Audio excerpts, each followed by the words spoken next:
A desperate scream echoed near a high-voltage box. Someone was cornered and out of options. Two men grabbed Gio, but he knew if they caught him, his life was over. As they pinned him down, panic set in. Being dragged back to the lab meant certain doom. So making a quick decision, Gio grabbed the live wires. He shouted that he would rather fry himself with high-voltage electricity, die than be caught alive. The massive surge of electricity instantly incinerated him and the two thugs into literal skeletons. But death was only temporary for him. Deep inside his chest beat the heart of resurrection. His burnt flesh began to rapidly regenerate over his charred bones.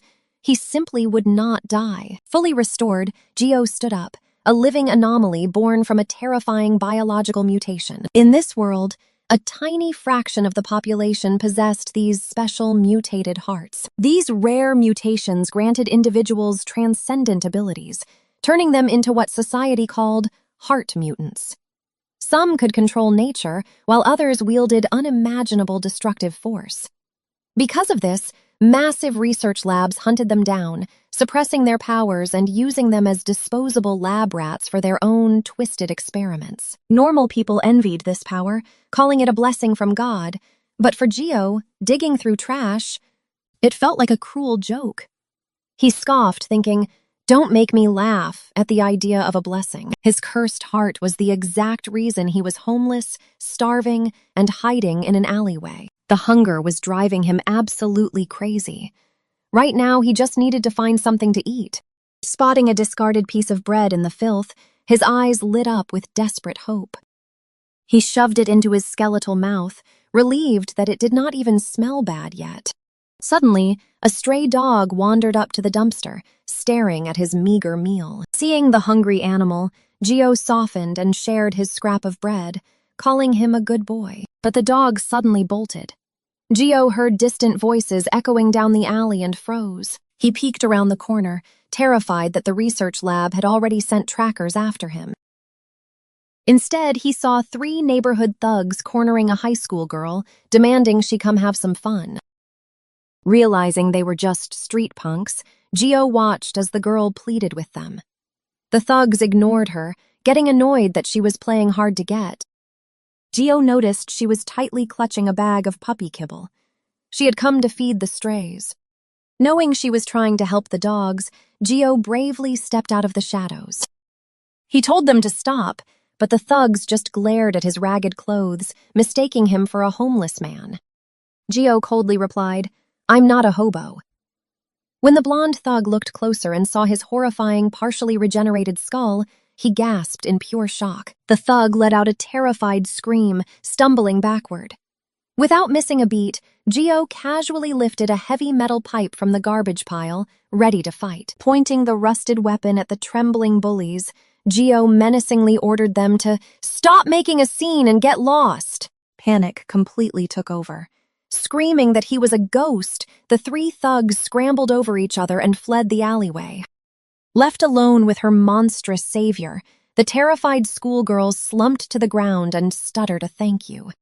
Gio suddenly reached out a trembling skeletal hand toward her, causing the terrified girl to freeze in absolute terror. Screaming for him to stay back, she scrambled away. But Gio just dropped to his knees and started munching on spilled dog food. Realizing what he was doing, she stared in disbelief. Gio awkwardly apologized for scaring her and politely asked if she minded him finishing the kibble. The sheer absurdity of the situation left her completely speechless. Realizing the monster could talk, she shrieked in absolute horror and sprinted away as fast as she could. Watching her flee, Gio sighed. He already knew his grotesque appearance would drive her away. Shrugging it off, he ate another handful of kibble, glad he could finally eat in peace. But the girl hadn't gone far. Hiding behind a wall, she tried to process what she had just witnessed. She wondered how a person could even survive looking like a decaying corpse. Then, a sudden realization hit her. Remembering the rumors, she gasped. The skeletal boy had to be one of the legendary heart mutants.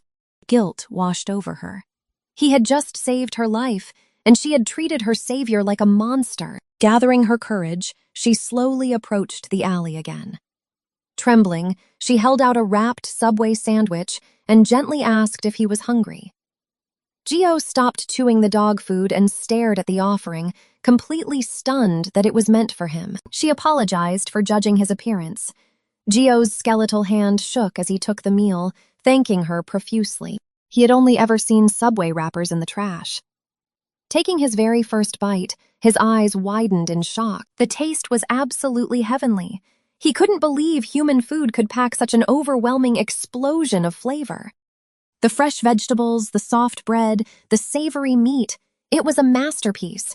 He felt like he could die happy. Watching her gently pet the stray dogs, Gio was completely mesmerized. To him, this girl was a literal angel. Breaking the silence, she awkwardly asked what she should call him, unsure if Mr. Skeleton was the right title. Wiping his mouth, he introduced himself as Kim Gio, finally sharing his real name with another living person. She beamed and introduced herself as Song Hae-ji. When she asked why he was living out in the streets, Gio confessed that he was on the run from a sinister research lab, leaving Hae-ji completely shocked by the horrifying revelation. He explained that the facility hunted down heart mutants to use as test subjects. Horrified that the rumors were actually true, Hae-ji nervously asked what the researchers had done to him. Gio hesitated, the dark memories of his past bubbling up as he looked down at his ruined, skeletal body. He revealed that for 10 agonizing years, he was chained up, fed lethal poisons, and had his organs repeatedly harvested alive. Hearing the brutal extent of his torture, Hae-ji covered her mouth in horror. Because he possessed the resurrection heart, his body would forcefully regenerate from any fatal wound, making him the perfect, undying test subject. Pulling his hood tightly over his exposed skull, Gio bitterly admitted that the endless experiments were the reason he looked like a hideous monster. Ashamed of his own appearance, he covered his face, expecting her to look at him with disgust and pity. Instead of pulling away, Hae-ji suddenly stood up and declared she was taking him somewhere. Grabbing his wrist, she dragged the confused mutant out of the filthy alleyway. Gio's skeletal frame tensed up. He couldn't believe that despite his terrifying, rotting appearance, a normal girl was actually willing to hold his bare hand. Flustered by the sudden physical contact, Gio's face flushed red as he tried to stutter out a frantic warning. But before he could finish, his fragile arm detached from its socket. Hae-ji shrieked in terror, realizing she was holding a severed limb. As she panicked over tearing him apart, Gio casually reassured her that his limbs just fell off sometimes. Gio quickly reattached his arm, much to her relief, but the detour made Hae-ji lose her bearings. She decided to fix his appearance, tossing a jacket over his worn-out clothes to help him blend in. She handed him shopping bags, explaining that a wig and normal clothes would stop people from staring. She apologized that the clothes were cheap, but Gio was completely mesmerized, calling her gifts absolutely wonderful. Slipping into the jacket and wig, Gio was overwhelmed. The snug fit felt like real skin, and the synthetic hair provided a warmth he had never known. But Hae-ji wasn't finished. Since he didn't have ears to hold up a mask, she pulled out her compact, determined to conceal his exposed skull with makeup. With a proud "ta-da!" she revealed her masterpiece. Gio now sported glasses and rosy cheeks. Hae-ji nervously apologized for her terrible skull makeup skills, but Gio loved it. At least his hunters wouldn't recognize him. She peeked through her fingers, glad he wasn't upset, but then something urgent suddenly crossed her mind. Checking her phone, panic set in. She was completely late and had to rush to her academy immediately. Waving goodbye, she yelled that it was nice meeting him before sprinting off into the dark night. As she faded into the distance, she yelled back, asking him to take good care of the stray puppies. Gio stood frozen, etching the moment into his memory. He finally learned her name was Song Hae-ji, and she was unlike anyone he had ever met. As the dogs enthusiastically licked his face, a hopeful thought crossed his mind. Would she come back tomorrow? His entire life in the lab, he was nothing but a disposable test subject. And once he escaped, every normal person had fled from him in absolute terror. But Hae-ji didn't run. She was the very first person to actually treat him like a human being. Lying back, Gio thanked the stray dog. If he hadn't stopped to help the pup, he never would have crossed paths with Heiji. The dog happily licked his nose in response, prompting Gio to wonder what he should name his new friend. He suggested the name Gamja, and the dog barked approvingly. It seemed his furry companion loved the choice. Staring up at the night sky, Gio told Gamja how delicious that sandwich was, savoring his first taste of freedom. Remembering how Heiji bought him clothes and actually spoke to him, Gio was convinced she was a literal angel. For the first time, he looked forward to tomorrow, hoping that if he stayed, he would see her again. But as the peaceful silence settled over the alley, a dark realization suddenly snapped him out of his daydream. His smile vanished as guilt washed over him. What was he thinking, getting attached to a normal high schooler? He was a fugitive being actively hunted. Staying around Heiji would only drag her into his deadly mess. Knowing the lab wouldn't stop until they captured him, Gio made the painful decision to leave the alley, leaving the dogs behind to protect her. Walking alone under the moonlight, he accepted his grim reality. He needed to return to the shadows, the only place a monster like him truly belonged. Seeking a place where the lab agents wouldn't easily track him, he retreated into a damp, isolated sewer tunnel.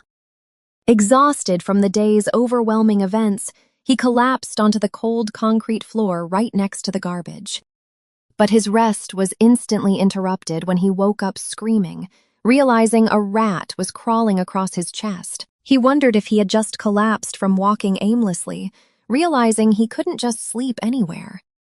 Starving, Gio was relieved he had brought some dog food along. He decided to just close his eyes and imagine he was eating a delicious Subway sandwich, hoping it might actually taste similar. Pretending the kibble was lettuce, bread, and meat, he was shocked to find it actually tasted like Subway. But his meal was suddenly interrupted when a familiar dog snatched the kibble right out of his hand, making Gio scream that his sandwich was ruined. Recognizing the stray, he angrily scolded Gamja, yelling that he couldn't just eat his precious food.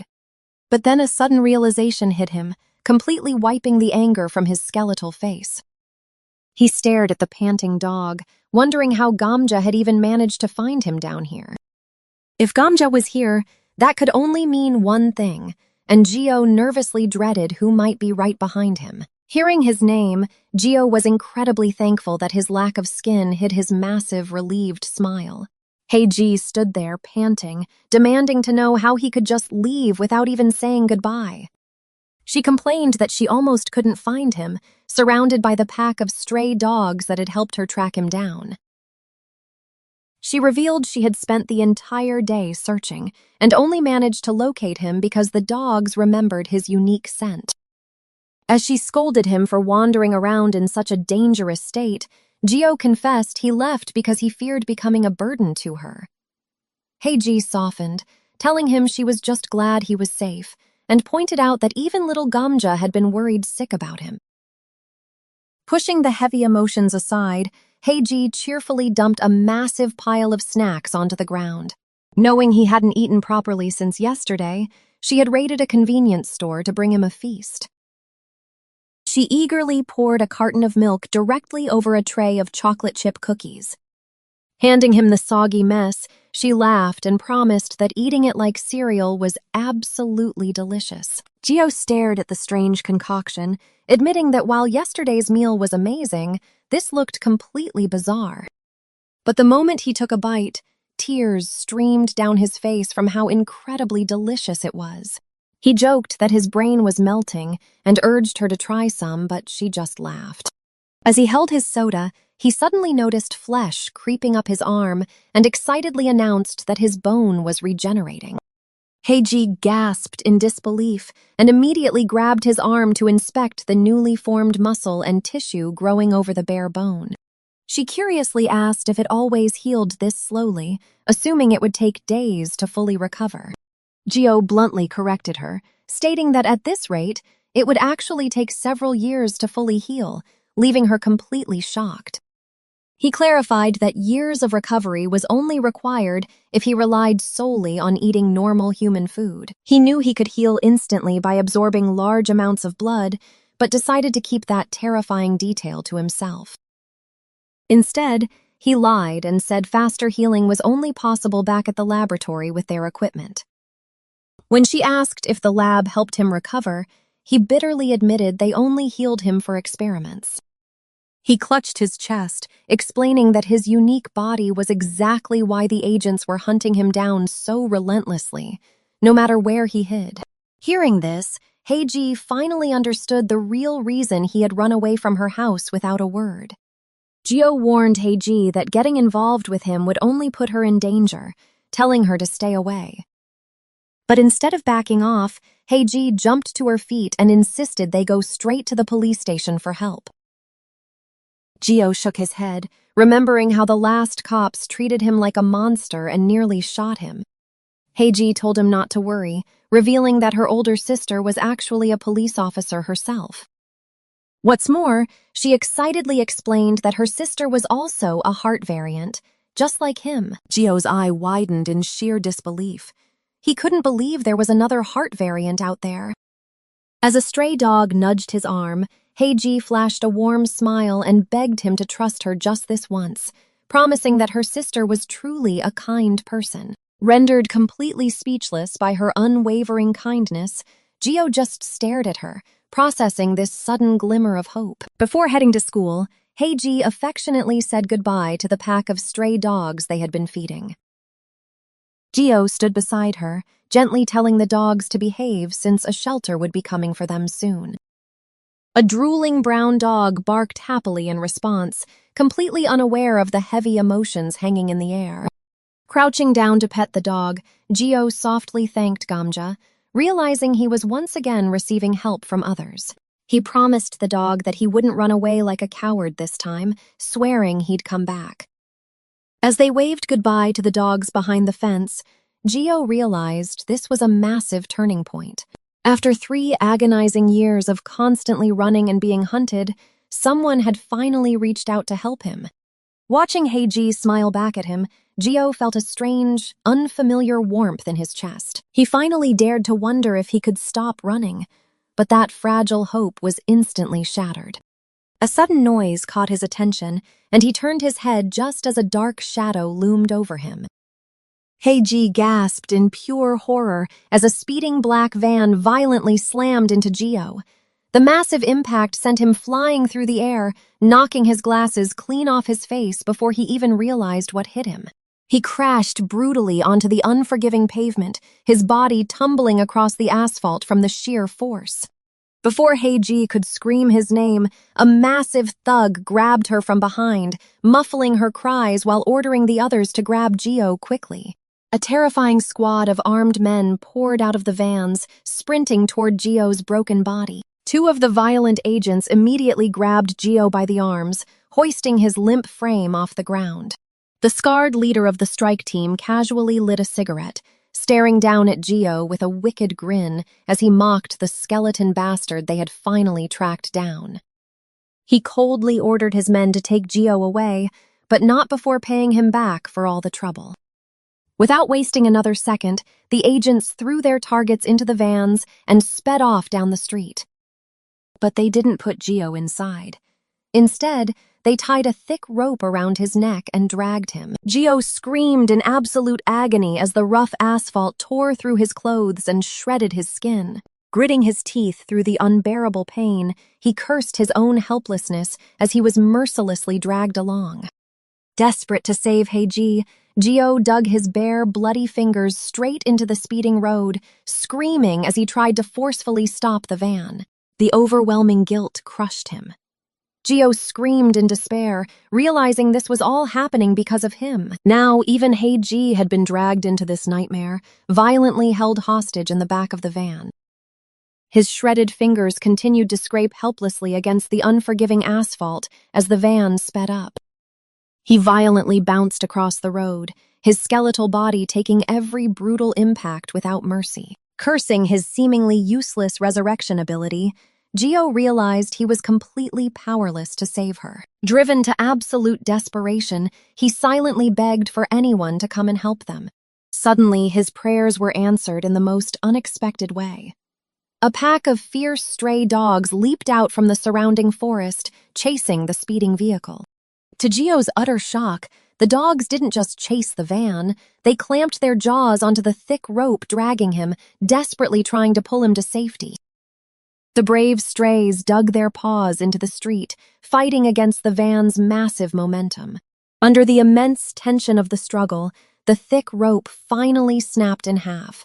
The sudden release of tension sent the van swerving wildly across the road as the driver slammed the brakes.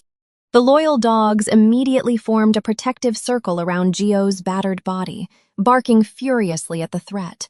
Enraged by the sudden stop, one of the thugs kicked the van door open, cursing under his breath.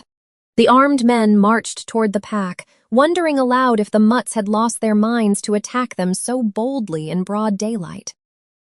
Gio watched in absolute horror as a thug ruthlessly swung his weapon, striking one of the dogs. The men mercilessly beat the defenseless animals with steel pipes, punishing them for daring to interfere. Trembling, Gio forced his shattered body to move. He couldn't just lie there while they fought for him. Driven by pure willpower, he dragged himself forward, knowing he had to do something to save his saviors. But the beatdown continued. A brutal kick sent another dog flying, splattering its blood across the pavement right in front of him. Seeing the fresh blood pool on the ground, a desperate realization struck Gio's mind. If he could just absorb the spilled blood, his body might regenerate enough to fight back. He begged his paralyzed limbs to move, inching agonizingly close to the crimson puddle. While the thugs laughed and continued their cruel slaughter, Gio prayed that just a little bit of recovery would be enough to turn the tide. But as he reached out, he froze. The lifeless body of a familiar dog lay right before him. His eyes widened in absolute shock as the grim reality of the massacre finally set in. It was Gamja, one of the strays he had fed and cared for, now lying motionless. He looked around the blood-soaked street. Kong, Diokgu, Aoluk, Wang Wang, every single stray that had ever shown him kindness was being brutally slaughtered. The men were wiping out his only friends just for trying to protect him. A dark, suppressed memory bubbled to the surface, triggering the trauma of his last 10 years. For 10 agonizing years in the research lab, he was subjected to endless torture. Every single day, scientists injected him, harvested his organs, and burned him alive just to test his limits. It was a living hell where he wasn't even allowed the mercy of death. He had finally managed to escape that nightmare by sheer luck, hoping for a peaceful life. He genuinely believed that escaping the research facility would finally bring him happiness. But reality was a cruel joke. Instead of welcoming him, the people on the outside looked at his scarred, skeletal body with absolute disgust and pure hatred. He was cast out into the trash, treated like a literal monster by everyone he met. But even in the depths of his despair, his resurrection heart kept beating, reminding him that he was still alive and capable of feeling love. That love came from the stray dogs and Heiji, the only ones who didn't judge him.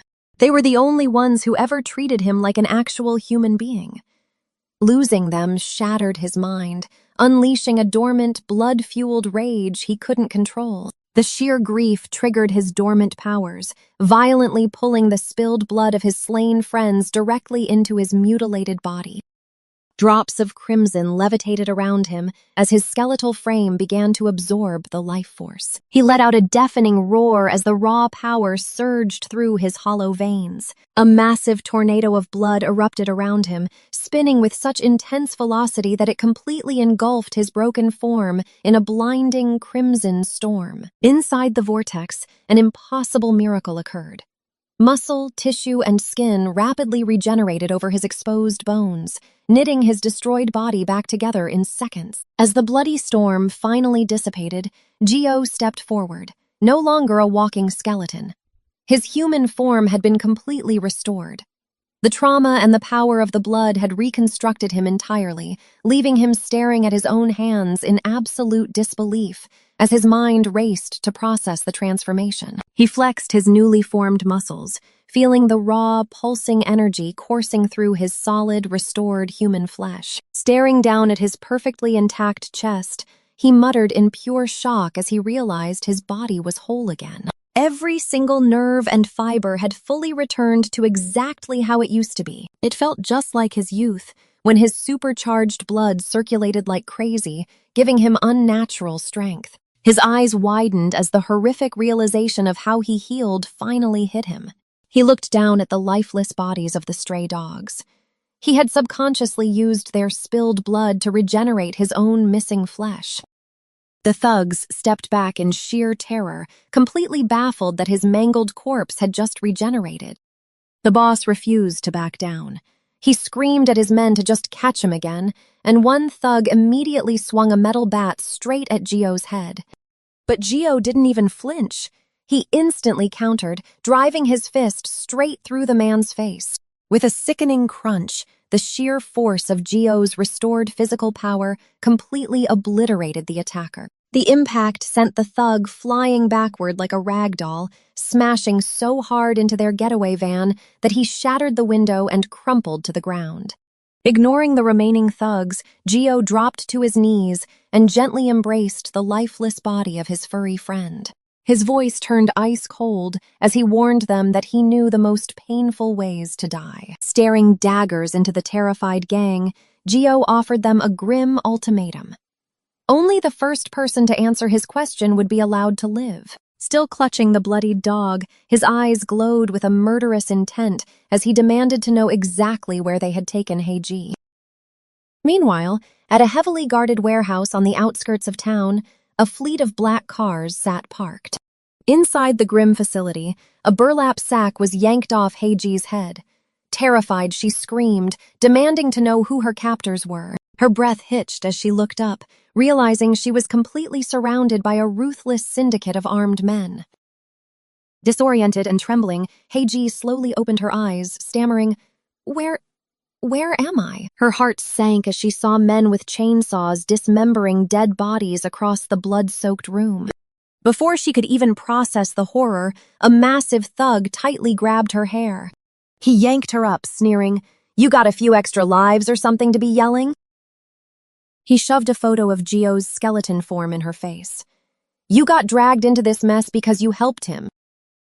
He leaned in close, warning her to keep her mouth shut if she wanted to live. Heiji stared into his cold eyes as he made it clear that nobody in this warehouse gave a damn if a few people died. But before he could hurt her, his phone rang. He angrily answered, demanding to know why his men hadn't returned. The panicked henchman on the other end reported a complete disaster. The stray dogs had turned on them, and the skeleton had somehow transformed back into a human. Confused and furious, the boss yelled into the receiver, demanding they speak clearly. Hearing the mention of the dogs, Heiji realized that Gio must have come to help her. When the henchmen admitted they lost their target, the boss completely lost his mind. He screamed at the useless trash, furious they had no idea how much the skeleton was worth. Roaring that they were dead meat, he viciously stomped his phone into pieces against the concrete floor. Desperate, he grabbed Heiji by the collar and demanded to know where the skeleton went. He screamed in her face, completely unhinged over losing his payday. "Talk, you stupid bitch! Do you know how much money that is?" Terrified out of her mind, Heiji cried out that she really didn't know anything. The boss wasn't buying it. He pulled out a knife, threatening to jog her memory with a few extra breathing holes. Staring at the blade, she finally remembered Gio's warning about being chased. Tears streamed down her face as the cold steel pressed against her throat. But suddenly, a massive crash echoed through the warehouse, interrupting the execution. The steel doors blew open with terrifying force, sending a thug flying and drawing the attention of the entire bloody room.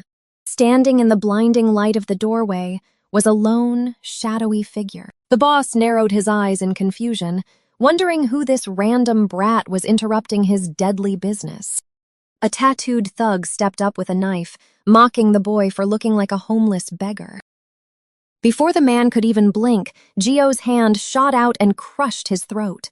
The thug choked on his own blood, absolutely stunned by the kid's monstrous strength. With dead, hollow eyes, Gio glared at the men and said, "Because of you people." He effortlessly lifted the grown man completely off the ground by his neck. All the dogs died. Realizing the danger, the rest of the syndicate furiously charged forward to kill him. A massive fist slammed directly into Gio's face with bone-crushing force. But the boy didn't even flinch, his icy expression proving he was no longer just a victim. Gio immediately countered, delivering a brutal punch that nearly took the thug's head off. But another thug grabbed Gio from behind, yelling, "Got you, you punk!" They held him down and mercilessly smashed his head into the concrete until he was completely dazed.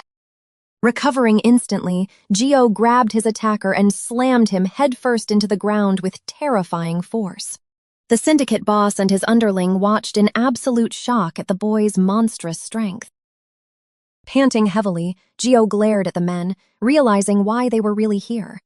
"You guys, you were sent by Hermes' lab, weren't you?" he asked, his eyes filled with rage. Seeing him hunched over like a rabid beast, the girl stared in horror, wondering what kind of monster she had befriended. The boss grabbed the girl's hair, laughing triumphantly. "Holy shit, that's it! That brat is the skeleton." He remembered the lab's warnings. "The brokers said he might be unrecognizable if he regenerates. I almost didn't recognize you." Suddenly, a gunshot rang out, and a bullet tore straight through Gio's chest.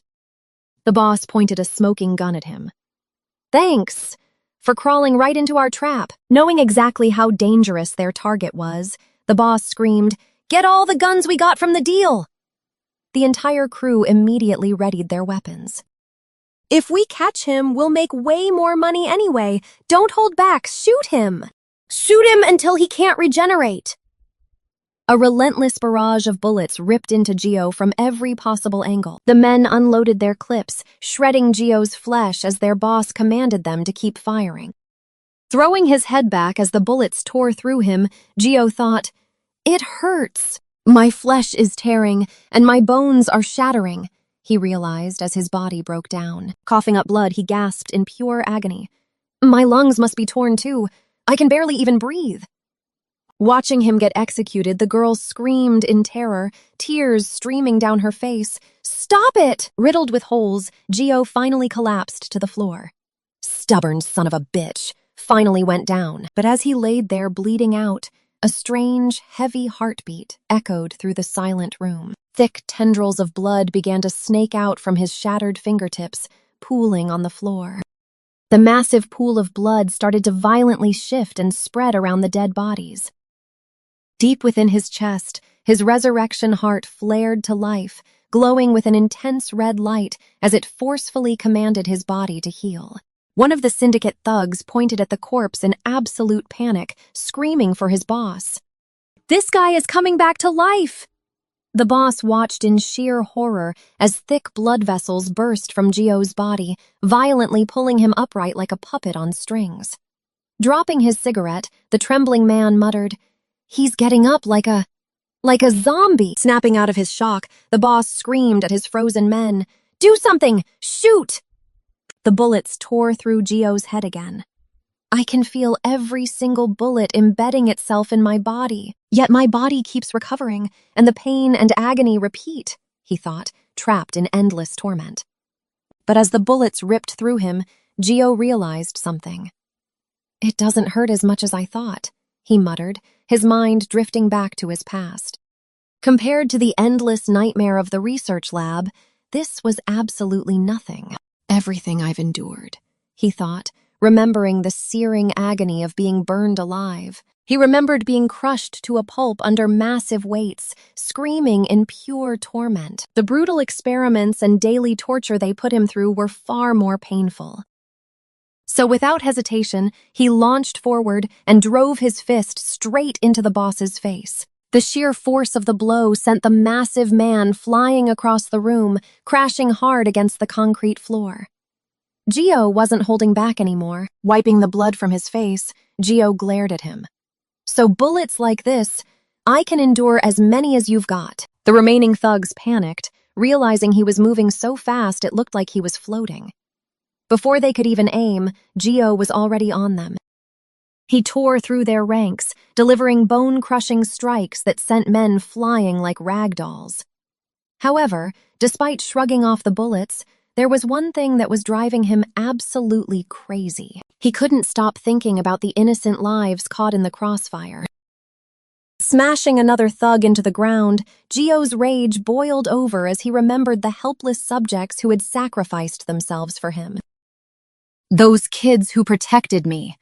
He gritted his teeth, remembering his loyal animal companions. Unleashing a devastating flurry of attacks, he launched the remaining syndicate members into the air. He made a vow to himself that he would never let them suffer again.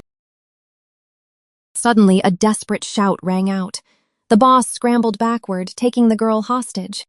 "Stay back, or I'll shoot her!" he screamed, trembling as he pressed the gun to her head. But Gio didn't even blink. He closed the gap instantly, smashing his fist into the coward's face. "I will never be able to see them again!" Gio roared, channeling all his grief into the strike. The impact sent the boss rocketing backward, shattering a massive metal tank upon collision. Slumping against the ruined machinery, the boss coughed up blood, his previous arrogance entirely gone. Seeing the Grim Reaper approaching, he raised his hands in terror. "Please spare me," he begged, tears streaming down his face. "I'll do whatever you want." But Gio's eyes were cold and merciless. "Too late," he whispered. Gio brought his fist down like a meteor, slamming the boss's head directly into the shattered concrete. The man hacked up a fountain of blood as the ground cratered beneath him. Gio didn't stop, unleashing his pent-up fury on the man who had caused so much suffering. He rained down a relentless barrage of punches, each strike echoing through the factory as he beat the syndicate leader into an absolute bloody pulp. With one final deafening crack, the brutal beatdown finally came to an end. The boss lay completely motionless in the rubble, his face bruised and broken beyond recognition. Panting heavily, Gio slowly stood up. Blood dripped from his bruised knuckles onto the defeated man's face, marking the end of the harrowing battle. The entire factory was dead silent, littered with the unconscious bodies of the once feared syndicate members. Catching his breath, Gio turned around as the terrified girl looked up at him. "Mister," she called out softly. Ignoring his own gruesome injuries, Gio slowly walked over to where she was sitting. He stood before her, his clothes torn to shreds and his body covered in fresh wounds. Trembling, she looked at his battered form. Are you sure you're okay? You were shot so many times." But instead of answering, Gio just collapsed forward into her arms, whispering, "Thank goodness, you're safe." Tears streamed down Gio's face as he held her tight, overwhelmed with relief. Heiji hugged him back, whispering that she was just glad he was still alive. "The puppies died saving me," Gio sobbed. "But I was so scared that you might have died too, Heiji." He buried his face in her shoulder, his voice trembling as he told her, "Since you're alive, thank you." Heiji gently gripped his torn shirt, softly asking why he was the one thanking her. As they held each other amidst the bloody carnage of the warehouse, the nightmare finally ended. "I'm the one who should be thankful," she replied. Outside, the police were busy rounding up the surviving gangsters, believing the massacre was just an internal gang dispute. Watching from the safety of the woods, Heiji asked if they really shouldn't stick around to be investigated. "Hyejin told us to stay out of it," she explained, noting that a heart mutant's involvement would only complicate things. With the authorities handling the mess, the two retreated deeper into the moonlit forest. But the adrenaline finally wore off, and Heiji broke down into loud, agonizing wails. Beside her, Gio buried his face in his hands, openly sobbing. They knelt before the lifeless bodies of the stray dogs, Gio crying out, "I'm sorry, guys." Heiji called out their names through her tears, blaming herself. "The poor things followed me to save me," she wept, cradling one of the dogs. She realized her small moments of feeding them had meant everything, driving them to sacrifice their lives. "That's not true," Gio yelled, violently biting into his own finger. They died giving their blood to me. Shocked by his sudden self-harm, Heiji tearfully demanded to know what he was doing. Bleeding over the dog's mouth, Gio desperately reasoned that if his blood was special, maybe he could resurrect them too. But before enough blood could drip, his resurrection heart rapidly healed the deep wound. Damn it, why am I healing so fast? He cursed. Frustrated, he viciously bit down on his hand again, determined to force his body to bleed for the animals that saved him. Heiji quickly grabbed his hand, begging him to stop. The dogs will be even sadder, she cried. Gio looked at her in disbelief, wondering how they couldn't resent him for their deaths. Resent you? Heiji replied softly. The dogs liked you so much, I know it. She reminded him that even though the strays usually kept their distance from people, they absolutely adored him. They kept their distance? Gio asked. Heiji explained that the dogs carried deep scars from past abuse and had terrible memories of humans. Gently stroking the fallen dog, Gio admitted he had no idea, thinking they were just naturally docile. So if you hurt yourself and take the blame, she whispered, their hearts will ache too. Her words finally reached him, and Gio gently rested his hand against the dog's cold fur. Heiji smiled sadly, guessing the dogs approached him without hesitation because they sensed he was just like them. Sitting together in the quiet woods, Gio finally whispered a heartfelt thank you to his fallen friends. But just as they were mourning, a faint whimpering sound broke the silence, making them both turn around. It's Gamja's puppy, Heiji gasped. She had been terrified it was gone, but thankfully, the little one survived. Gio and Heiji watched in silence as the tiny dog stumbled toward him. Its little tail wagged happily. It's looking at you? Heiji asked, completely surprised. Gio leaned down, his voice full of guilt. You don't hate me? Because of me, your mom died. Instead of pulling away, the puppy gently began licking his battered hand. Gio stared in shock as Heiji smiled softly. It seems to like you too. Within seconds, the exhausted little pup fell fast asleep right in his palms. Heiji bit her lip, knowing she couldn't just leave a newborn out here alone. But looking at Gio, she realized she couldn't leave him behind either. Asking him to wait, she ran off to call her sister. When she returned, she told Gio she had handled it and asked where he planned to go. With nowhere else to turn, Gio found himself following her back into the city. They arrived at her apartment complex under the cover of the night sky. Stepping into her apartment, Gio was stunned. Heiji cheerfully told him to make himself at home, but he hesitated at the door. Is it really okay for someone as dangerous as me? Heiji laughed, pointing out that he risked his life to protect her, so he wasn't dangerous. She also mentioned her sister wanted to meet him to help investigate the lab that had been chasing him. As she welcomed him inside, Gio caught his reflection in the entryway mirror and immediately froze in his tracks. He let out a blood-curdling scream and slammed his hands against the glass. Heiji jumped back in pure panic, desperately yelling to ask what was wrong with him. Gio screamed that he finally had cheeks, a nose, and lips. His face was back. When Heiji asked if he seriously didn't know, he explained that the lab's constant experiments meant his body never fully regenerated until now. Touching the glass in pure disbelief, he murmured, So this is what I looked like. Heiji took a nervous sip of water, admitting his story just kept getting crazier. But looking at his fully restored face, she realized he didn't look like an old man at all. How old are you exactly? Gio paused, holding the sleeping puppy, realizing he hadn't thought about his age in years. Counting the years he spent locked in the lab and the seasons since his escape, Heiji spat her water out in absolute shock. Wait, you're 17 years old? She marched up to him, furious. We're the same age? Then why did you let me call you Mr.? Blushing in embarrassment, Gio quietly admitted he just liked that she addressed him like a real person. Heiji's eyes widened, completely caught off guard by his heartbreakingly honest confession. Flustered, she turned away, muttering to herself that it was a little sad but also kind of cute. Recovering her composure, she declared they'd drop the formalities from now on and ordered him to wash up. As the hungry puppy eagerly devoured its food, Gio turned to the sink, finally feeling safe. Shoveling the food into his mouth, Gio couldn't believe it. He exclaimed that it was incredibly warm and delicious. She awkwardly rubbed her neck, apologizing that it was just simple soy sauce egg rice, but thanked him for enjoying her cooking. But Gio looked at her with intense sincerity, declaring it was the best meal he'd had in years. As she cleaned up, she mentioned her sister wouldn't be coming home tonight due to extra work. Gio had completely polished off every last drop of the simple but comforting meal. Pointing to the living room sofa, she offered it to him for the night. Gio was completely taken aback. He stammered that the floor was fine, but she just laughed and handed him a cozy blanket.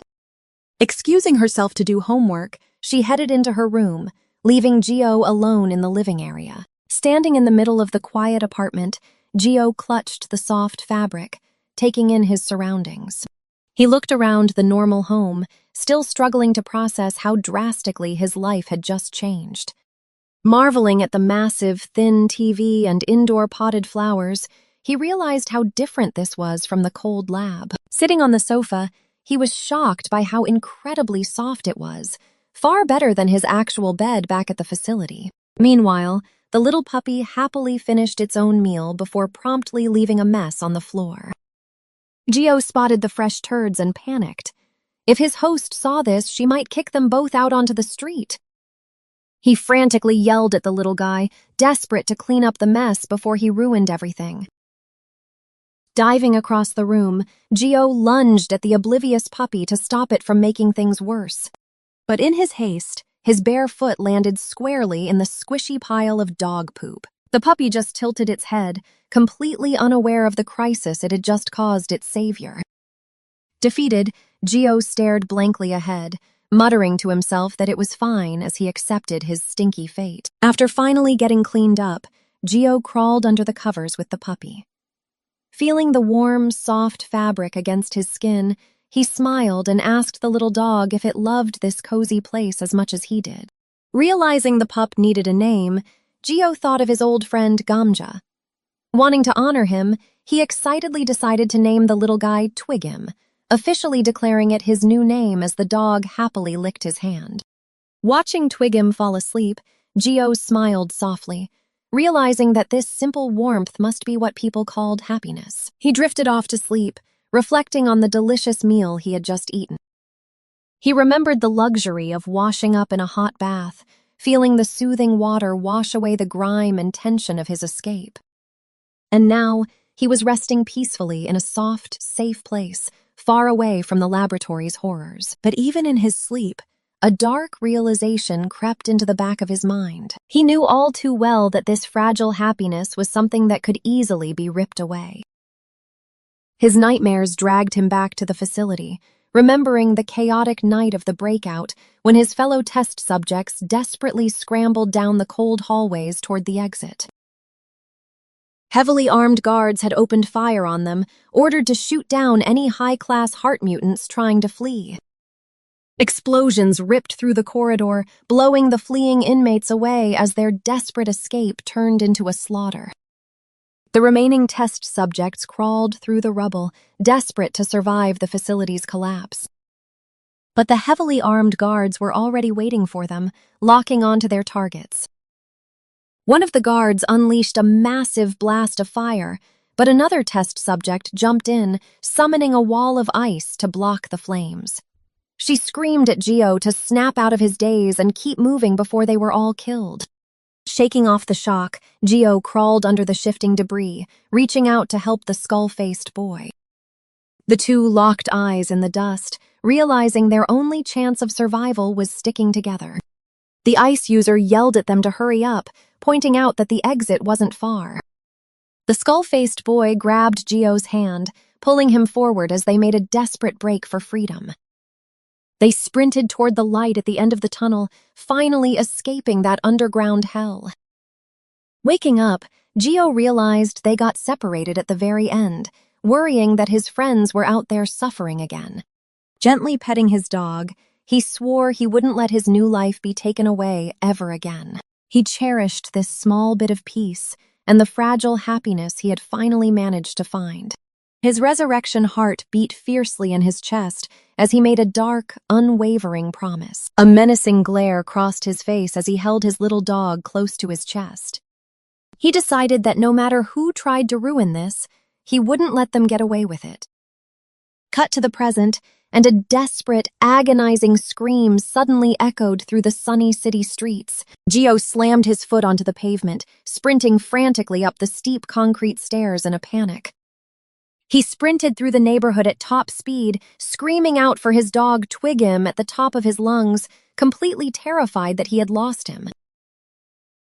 Tears streamed down his face as he cried out for Twigim, his tough, edgy resolve completely shattered in a single day over his missing puppy. Flashing back to earlier that morning, a girl cheerfully told Gio that she was heading off to school. She mentioned her sister wouldn't be back until evening, asking him to keep an eye on the house. Gio agreed and waved goodbye, thinking to himself that going to school must actually be pretty fun.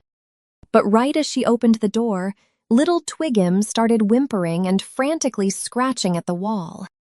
She stopped in her tracks, asking what was wrong with the dog and why he was acting up. Gio assumed he was just bored, so she asked if Gio wanted to take him out for a quick walk. Since she had to rush to school, she asked Gio if he could take the dog out instead. But then she hesitated, worried that the dangerous people who chased them before might come back for them. Gio confidently brushed it off, assuring her that his old enemies wouldn't even recognize him now anyway.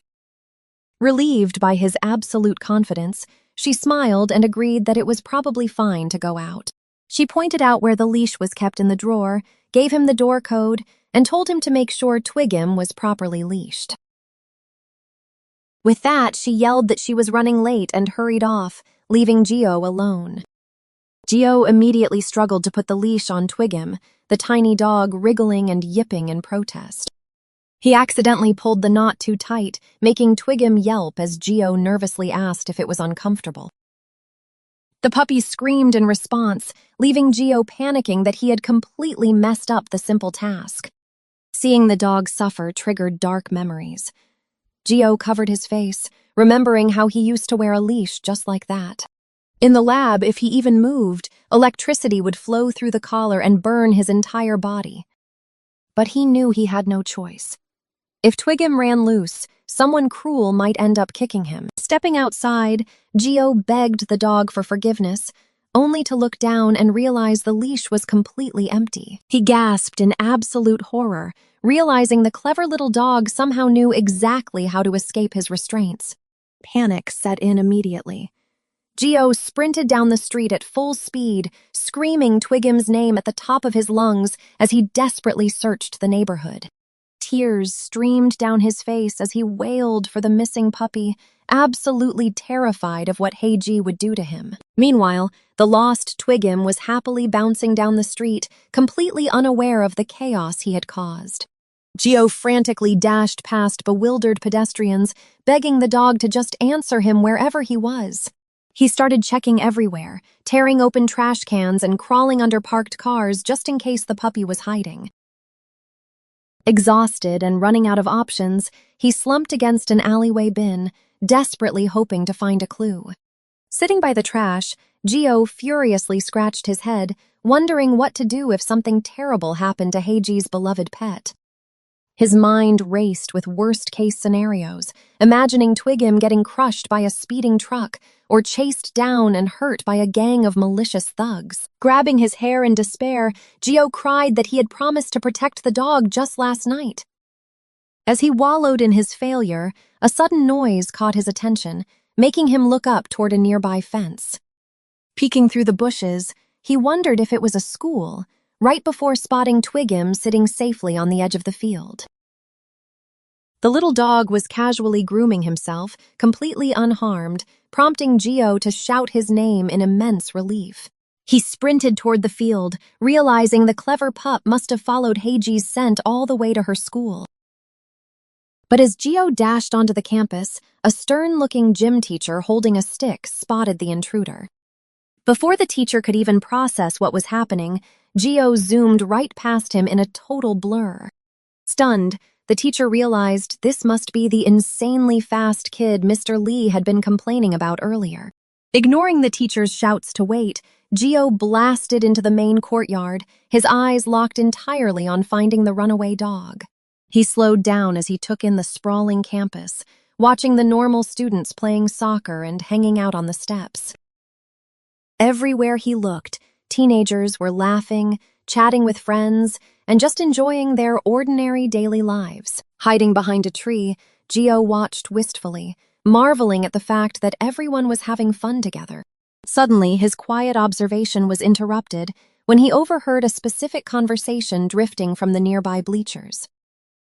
3 students were huddled over a phone, debating a rumor that the heart mutants actually originated from a lab. The video revealed a 1 billion won reward for reporting unregistered mutants, exposing the dark truth behind mutant trading. The students joked about hitting the jackpot, making Gio realize how the outside world actually viewed heart users. Knowing he had to be careful, Gio decided to find his dog Twigim and get out immediately. Luckily, he spotted the little puppy happily trotting down the school pathway. Nearby, 3 popular girls were filming a dance challenge, eagerly checking to see how the footage turned out. Her friends hyped up the leader, Minjong, praising her drop-dead gorgeous and intimidating looks. Minjong played it cool, casually complimenting them back while scrolling through her phone. Their hangout was interrupted when Twigim suddenly wandered right into the middle of their group. Minjong immediately scooped up the puppy, gushing over how cute he was and asking where he came from. She pulled her friends in close, wanting to snap a picture of the baby dog for their story. But as they framed the selfie, Gio suddenly leaned into the shot from behind, making the girls scream in absolute terror. They panicked, accusing him of being a stalker or a hidden camera pervert. Flustered, Gio quickly ducked behind a tree, stammering out a clumsy apology while they cursed at him. Stepping out, he awkwardly explained that he didn't mean to startle them, but they were holding his dog, Twigim. The girls' anger instantly vanished, completely mesmerized by how incredibly handsome he was up close. They quickly looked him up and down, assuming from his gym clothes that he had to be a first-year transfer student they hadn't seen before. Gio nervously asked if they were filming him, prompting them to invite him into their TikTok video, but he immediately refused, knowing he couldn't afford to have his face broadcasted online. Undeterred, Minjong smoothly held out her phone and demanded he give her his Instagram ID. She promised to tag him, confidently holding Twigim hostage as leverage while flashing a charming smile. Her friends whispered in shock, realizing they had never seen Minjong ask a guy for his social media. Gio was completely confused, asking what Insta even was, while the girls promised it would boost his followers. Minjong assumed he was just playing hard to get, finding his shy act cute and figuring he would eventually cave. But Gio plainly stated he didn't have anything like that, turning his back to walk away. Minjong froze, her confident smile cracking as she realized she was actually being rejected. Gio bowed politely, stating he appreciated the thought but firmly declined her advances. Her friends were stunned that he put up such a massive wall, while Minjong's face contorted with absolute rage at being turned down so bluntly. Furious, she snapped that it was ridiculous, but Gio just happily snatched Twigim right out of her arms. Completely ignoring the seething girls, Gio cuddled Twigim, promising he would never lose him again. Meanwhile, a menacing man watched from the shadows, shaking with intense anger at the scene. He glared at the group, furious, wondering who this new bastard was talking to his crush. Taegu's friends nudged him, pointing out that his crush, Minjong, was talking to a stranger. Taegu seethed, assuming Gio was using his puppy to hit on her, demanding to know who he was. His buddies guessed Gio was a transfer student, but Taegu didn't care. He was furious this guy was making a move. Driven by pure jealousy, Taegu snatched a soccer ball from his confused friend's hands. Ignoring their panicked warnings that he had already broken someone's nose doing this, Taegu wound up for a brutal, full-power kick. He slammed his foot into the ball with devastating force, sending it flying like a missile. He coldly muttered that it wasn't his problem as the projectile ripped across the field straight toward Gio. Gio barely had time to react, letting out a confused gasp as the ball closed in. In a split second, Gio's eyes locked onto the threat, instantly calculating the danger to his puppy. Without hesitation, he turned his body, shielding little Twigim from the brutal impact. The heavy soccer ball smashed directly into the back of Gio's head with a sickening thud, causing the girls around him to scream in terror. Minjong rushed forward, her voice trembling in panic as she asked if he was all right. Thick drops of blood began splattering onto the pavement, sending the girls into an absolute frenzy. Taegu jogged over with a fake, apologetic smile, claiming the ball had just slipped out of his hand. He played it off as a total accident, casually asking the bleeding Gio if it hurt. But his smug expression faded when Gio turned around and told him to watch it. With blood streaming down his face and Twigim growling, Gio delivered a death glare, demanding Taegu apologize for endangering his dog. Instead of feeling threatened, Taegu burst into hysterical laughter, loudly mocking Gio for having a double nosebleed. But then he caught himself, whispering under his breath that Minjong was watching his every move. Trying to save face in front of his crush, Taegu feigned concern and suggested the nurse's office. Gio brushed it off, only warning him to be careful next time, making Taegu internally scoff at his toughness. Taegu gave a sarcastic apology about precious dogs, which Gio completely accepted with a calm smile. As Gio walked away, Taegu snapped at his friends for joking that he had gone easy on the kid. Humiliated, Taegu ordered his lackey to find out exactly who Gio was and what class he belonged to. Unaware of the target on his back, Gio walked away relieved that his beloved puppy was safe. Despite the bloody nose, Gio was genuinely happy. Thanks to Twigim, he finally got to experience a real school environment. He smiled softly to himself, finding it all incredibly fun and wondering if he would have made many friends here. His peaceful thoughts were violently interrupted when a loud voice suddenly called out to him from behind. Taegu threw a heavy, aggressive arm around Gio's shoulder, flashing a dark grin as he offered another fake apology for the ball incident. He tightened his grip, mockingly declaring them friends since they were in the same grade. Taegu offered to buy him bread as a proper apology, leaving Gio utterly confused. Gio's eyes lit up at the thought of free food. He eagerly followed along as Taegu promised to take him to a spot with the most delicious bread around. Gio even asked if his dog, Twigim, could get something to eat, and Taegu happily agreed. Leading him into a secluded alley, Taegu smirked, promising to give him plenty to chew on. But instead of a bakery, Gio was suddenly met with the sole of a dirty shoe. Taegu delivered a brutal kick, sending Gio to the ground. He laughed mockingly, amazed that the naive boy actually fell for such a cheap trick and followed them all the way there. Surrounded by a gang of bullies, Gio stared blankly as they mocked his intelligence. Taegu looked down at him with a cruel grin, declaring that he'd feed him until he was full, but it would be with a knuckle sandwich instead.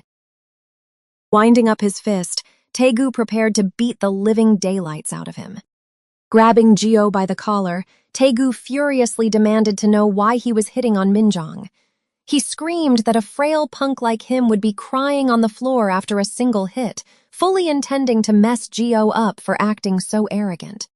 The other bullies laughed, joking that a single low kick would snap Gio's frail legs. Disappointed, Gio realized Taegu never wanted to be friends.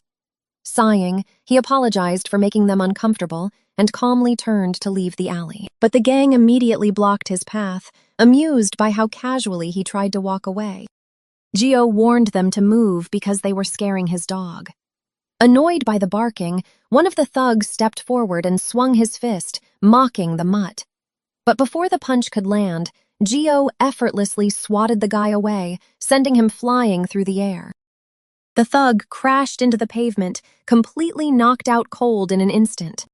Taegu's jaw dropped in sheer disbelief, unable to process how a simple arm swing did that. Enraged, 3 more bullies charged at Gio, screaming as they prepared to jump him. But Gio barely even blinked as the furious thugs closed in on him. His eyes darkened as his resurrection heart began to pump, flooding his frail body with overwhelming, terrifying strength.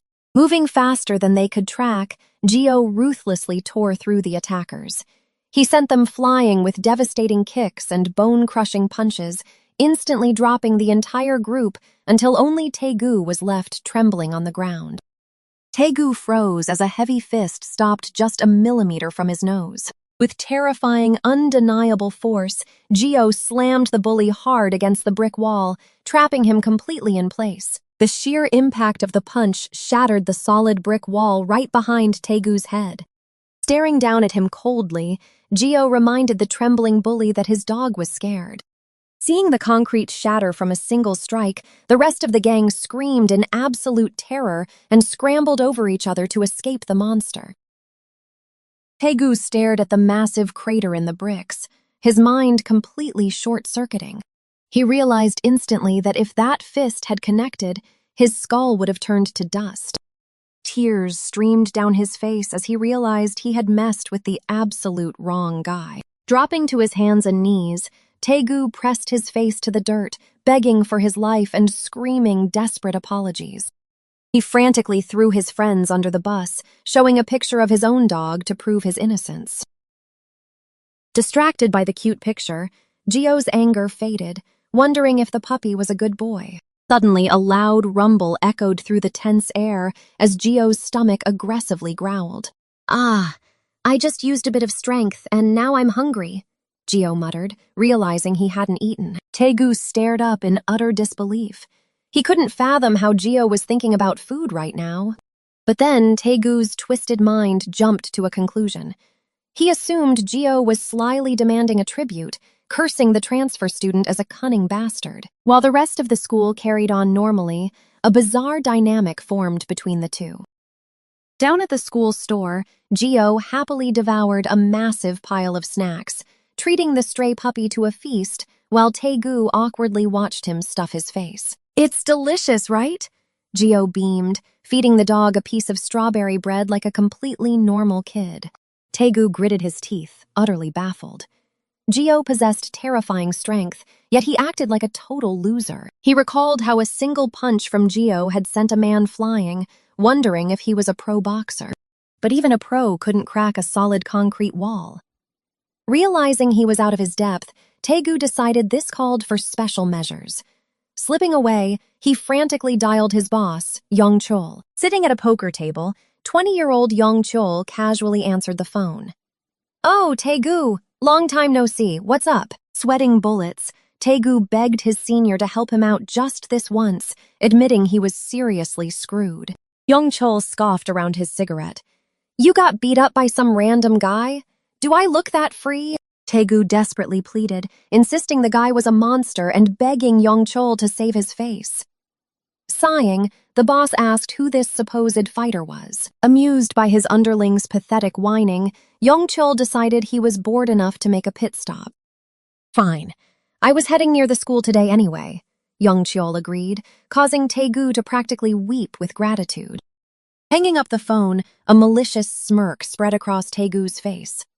The transfer student was totally dead now, but his plotting was interrupted when Gio suddenly held out a piece of pastry. "Hey, you want some too?" Taegu blinked in confusion as Gio innocently explained that he felt bad eating all this food alone. Terrified of upsetting him, Taegu frantically declined, shoving more hot dogs and sodas into Gio's hands to appease him. Watching Gio squat down to feed the dog a sausage, Taegu still couldn't comprehend how he was so strong. That's when Taegu's eyes locked onto Gio's hand, and his breath hitched in his throat. He distinctly remembered Gio's fist bleeding after he smashed it into the wall, but now it was completely flawless. The pieces rapidly clicked together in Taegu's head. Inhuman strength that sent people flying, and wounds that healed instantly. He remembered a rumor about heart variants, rare individuals with unique abilities based on the shape of their heart. Staring at the boy, Taegu blurted out, "Are you a heart variant?" causing Gio to violently choke. No, I'm not," Gio coughed, panicking. But his terrible acting only confirmed it in Taegu's mind. Taegu covered his mouth in shock. It was his first time seeing a heart variant in real life.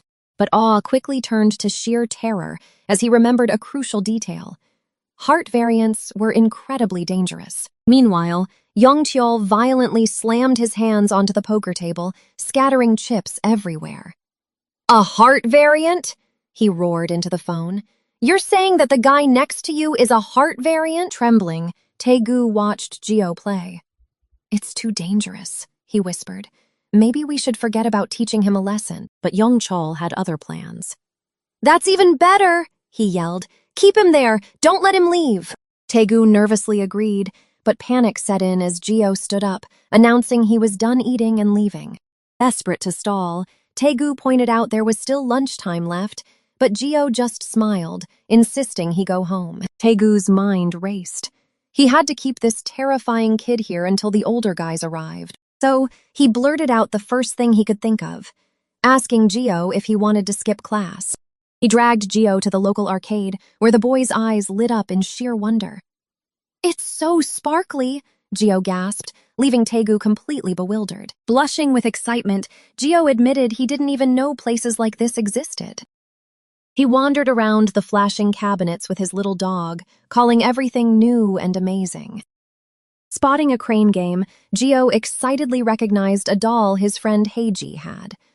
Taegu could only stare in disbelief, wondering how on earth this guy had been living his life. Taegu offered to pay for a round, but Gio fumbled with the controls, completely clueless. Taking over, Taegu showed him how to use the joystick. Gio watched in absolute awe as the metal claw dropped down and successfully snagged the purple cat. Hugging the plushie tight, Gio beamed with pure joy, thrilled to have the exact same doll as Heiji. Taegu smirked to himself. As long as the kid was having fun, stalling until the gang arrived would be easy. Next up was the coin karaoke booths. When Gio asked what they were, Taegu explained it was for singing and told him to pick any song he wanted to perform. But Gio nervously rubbed his head, admitting he didn't know any songs. Taegu just laughed it off, so Gio grabbed the mic and started belting out a literal nursery rhyme about picnics and cotton candy. Taegu almost lost his mind, demanding to know how long Gio was going to keep up this innocent act. But Gio lowered the mic, his face falling. He explained it was the only song he knew, taught by his mom right before he was separated from his family at age 7. The words hit Taegu like a truck. Separated at 7? Unable to live a normal life? He stared at Gio, wondering if this tragic isolation was just part of being a heart variant. A tear rolled down Taegu's cheek. The poor kid's backstory had hit him right in the feels. Wiping his eyes, Taegu pulled out a stack of cash. If Gio couldn't live a normal life, Taegu swore to show him an extraordinary one, promising to reveal a whole new world. They hit the arcade floor hard, furiously slamming away at the taiko drums as Taegu screamed for him to go faster. During the fighting games, Taegu yelled at him for using cheap tricks while Gio mashed the buttons. They moved to the dance machines, where Taegu laughed hysterically as Gio immediately tripped and wiped out. Catching their breath, Taegu teased him for being a total noob, and Gio just chuckled in agreement. Stepping outside into the fresh air, they chugged water, completely exhausted. Gio couldn't stop smiling, admitting it was the first time in his entire life he'd ever been to such a fun place. Taegu proudly reminded him he said it would be great. But the wholesome bonding moment was suddenly interrupted when Taegu felt his phone violently buzzing.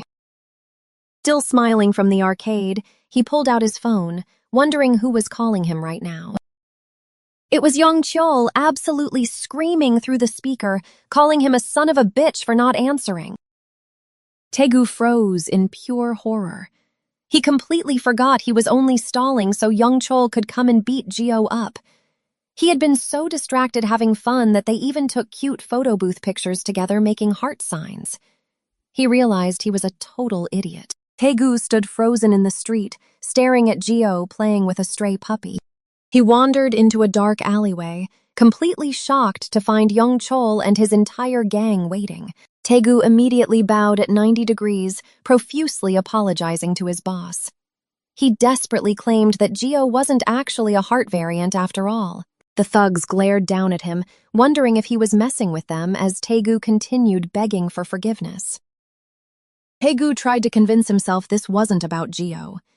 He remembered Geo holding the puppy, saying the dog was his only family. Cursing under his breath, Taegu admitted it was just too damn sad. Looking at a photo of his own elderly dog, he realized he completely understood how Geo felt. He even confessed to Geo earlier that he nearly killed his own friends for messing with his precious dog. Taegu desperately justified his sudden change of heart. He told himself he was only protecting Geo so that the poor stray puppy wouldn't end up completely alone. But his internal monologue was brutally cut short when Young Chol delivered a devastating punch straight to his face, sending him crashing hard onto the concrete. Trembling in pain, Taegu curled up on the ground right at his furious boss's feet. Young Chol practically growled his name, tightly gripping Taegu by his blood-soaked hair to force him up. Staring daggers into his subordinate, Young Chol asked if he looked like he was joking around. He demanded to know exactly where the heart variant was hiding. Taegu kept his head down, blood dripping from his nose as the iron grip tightened on his scalp. The massive gang leader lost his patience, screaming in Taegu's face that he wasn't messing around and demanding the target's location one last time. Taegu quickly lied, claiming that Geo was just an ordinary loser who completely collapsed after playing arcade games. The thugs tightened their grips on their weapons, furiously calling Taegu a crazy son of a bitch. They reminded him that they had gathered this massive crew just to hunt down that specific guy. Taegu desperately pleaded that it was a huge misunderstanding, swearing he spent all day with the kid. He insisted Geo collapsed from playing dance games and only seemed strong earlier because his opponents were tired. Forcing a bloody smile, Taegu called Geo a massive loser and apologized for wasting everyone's time. Young Chol let out an annoyed sigh and scratched his head, asking if Taegu was absolutely certain. Suddenly acting friendly, Young Chol threw an arm around him and asked if he was upset about getting hit. But as he lit his cigarette, Young Chol's expression darkened, warning Taegu that he could spot his lies. He demanded to know the real reason why Taegu was suddenly changing his entire story to protect Geo. Young Chol laughed, assuming Taegu was just terrified because heart variants were inhuman monsters. He mocked him for worrying that their gang might actually lose to a single kid, calling his subordinate's fear absolutely adorable. Dropping the smile, the boss held up his hand and revealed the true stakes. $5 million. He offered Taegu a generous cut of the bounty, explaining he already had a shady broker lined up. Taegu was horrified, realizing this was straight-up human trafficking. He remembered the online rumors about research facilities paying massive bounties for kidnapped variants. His hand trembled against the pavement as he realized his boss was actually doing this sick stuff. Trying one last time to protect his new friend, Taegu nervously laughed and swore Geo was just a nobody. But Young Chol had heard enough. He screamed at Taegu and delivered a brutal, wind-knocking kick straight into his stomach. Taegu gasped for air, unable to breathe as he clutched his stomach. Losing all his remaining patience, Young Chol ruthlessly stomped on Taegu's head, furious that his subordinate was still defying him after he tried playing nice. Young Chol wasn't done. He ordered his men to beat the life out of Taegu until he finally talked. The thugs mercilessly stomped on him from every angle. Taegu curled into a ball, groaning in agony as he desperately tried to shield his head from the relentless blows. The vicious assault continued without a second of hesitation until a sudden voice echoed through the alleyway, demanding them to stop. Taegu braced for another kick as the voice screamed out again, desperate for the brutal beating to end. As the strikes rained down, Taegu remembered the first time they met. Back then, Young Chol had stepped in to save him from a group of freshman bullies. Terrified by the older guy's intimidating presence, the punks immediately apologized and scattered in fear. Still shaking from the encounter, Taegu braced himself as Yongchul calmly called out his name. He introduced himself as Taegu's senior from the dojo, telling him that he shouldn't be letting himself get his ass kicked so easily. Back then, Yongchul seemed like the coolest guy in the world, strong, loyal, and fearless. Taegu had idolized him, desperately wanting to be just as badass as his big bro. But now that same idol was scoffing at him, completely seeing through Taegu's pathetic lies about Geo. Crouching down over his battered subordinate, Yongchul mockingly praised him for his sudden display of loyalty.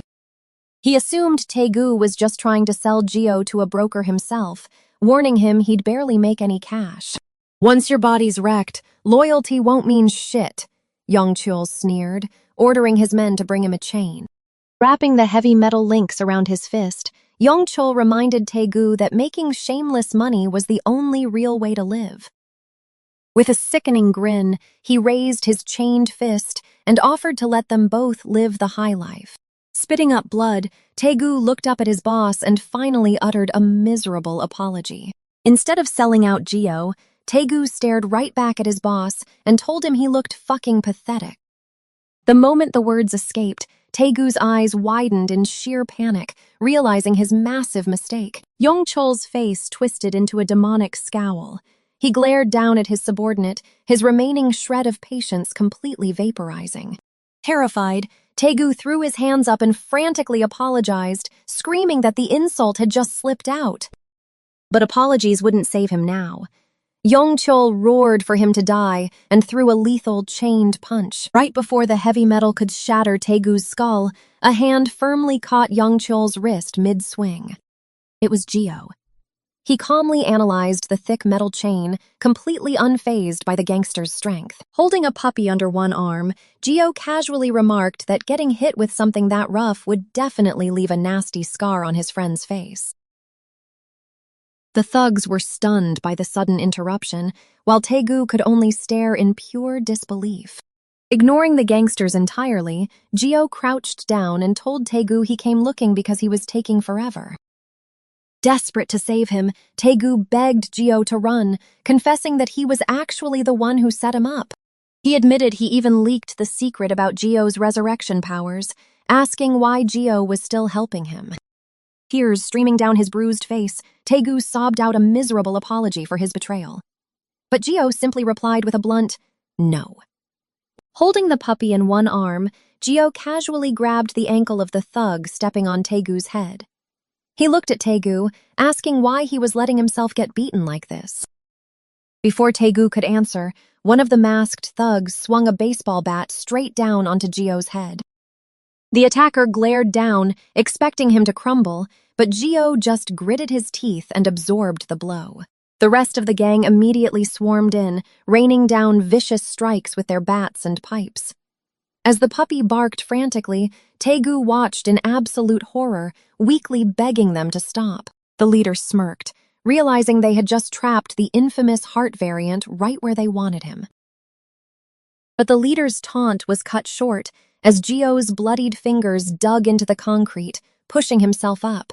The thug blinked in stunned disbelief, muttering a confused gasp as his target refused to stay down. Geo didn't give him a second to process it. He drove a brutal, shattering uppercut straight into the masked man's jaw, sending teeth flying. The sheer force of the strike sent the man launching backward through the air in a spray of blood. He crashed hard onto the pavement.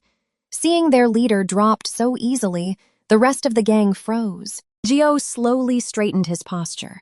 Blood dripped from his bruised face, but his cold, empty expression sent a chilling warning to the remaining thugs. Snapping out of their shock, one of the larger thugs furiously screamed at the others to kill him. The gang tightened their circle around Geo, gripping their weapons tightly as they roared to beat the absolute crap out of him. They charged from all sides, but Geo instantly countered, launching a devastating spinning kick into the crowd. The thugs gagged and choked as Geo tore through their ranks. He moved with terrifying precision, sweeping their legs and landing crushing blows before they could even swing their weapons. None of them could land a single hit.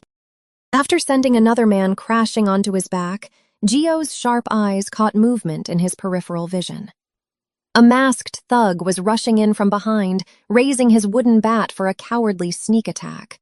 Gio easily ducked under the wild swing, instantly retaliating with a punch that slammed the attacker violently into a metal fence. Watching their men get dismantled, the remaining thugs began to panic, cursing his monstrous strength and questioning if he was even human. Unfazed, Gio grabbed the next attacker by the collar. Desperate to end the slaughter, the large thug pulled out a hunting knife, screaming at his men to just stab him. He lunged forward and buried the blade deep into Gio's chest, shouting that the boy was still human. He twisted the handle maliciously, mocking Gio and asking if the fatal wound hurt like hell. Gio coughed up a splatter of blood but didn't fall. Terrified by his total lack of reaction, the massive thug completely lost his mind. He yanked the knife out and frantically stabbed Gio over and over again, screaming for the monster to just die. But Gio simply grabbed the sharp blade with his bare hand, coldly ordering the man to stop. With a terrifying display of raw grip strength, Gio effortlessly snapped the thick steel blade in half. The thug stumbled backward in pure terror, asking what kind of freakish variant could brush off multiple stab wounds. Still holding the broken blade, Gio tilted his head, blood dripping from his lips as he answered.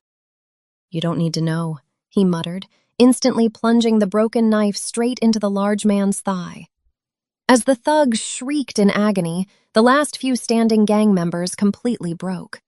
Realizing their mistake, they turned and desperately fled down the alleyway.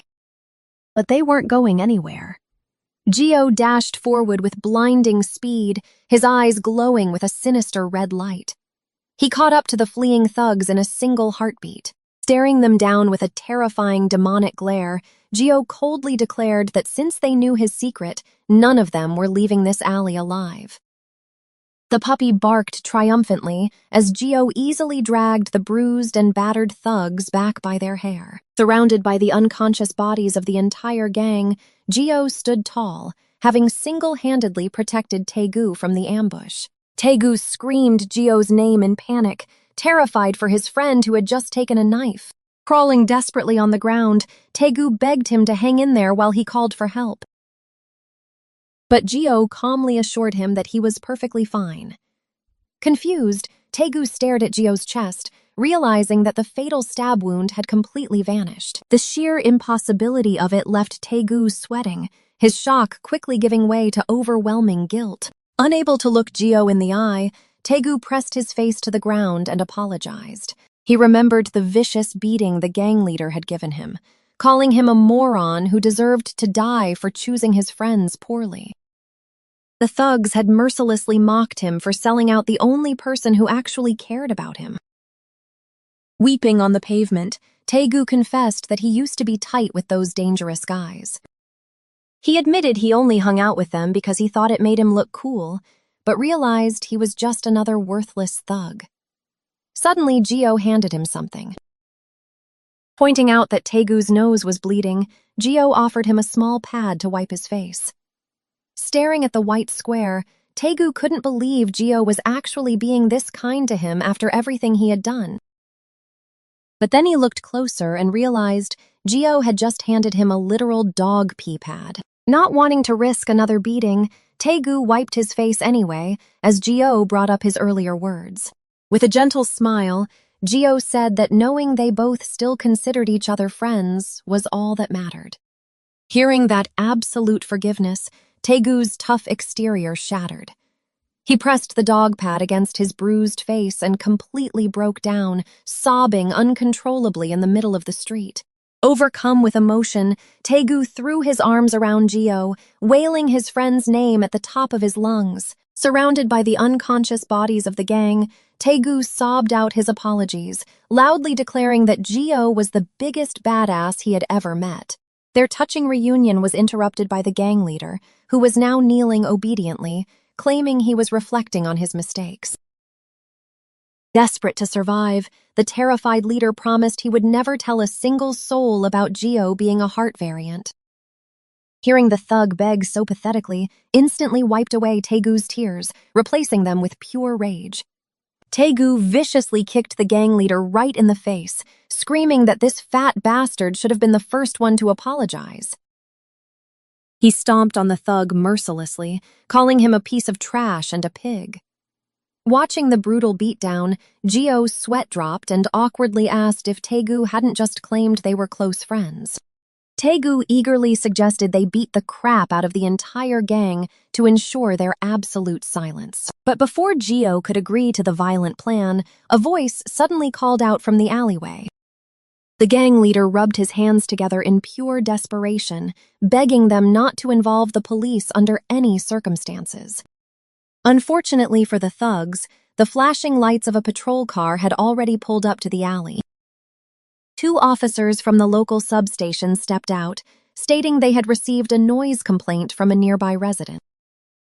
Seeing the uniforms, the bruised and battered gangsters froze in absolute terror, realizing their night was over. Without missing a beat, Taegu flipped his attitude entirely, cheerfully telling the cops they had perfect timing.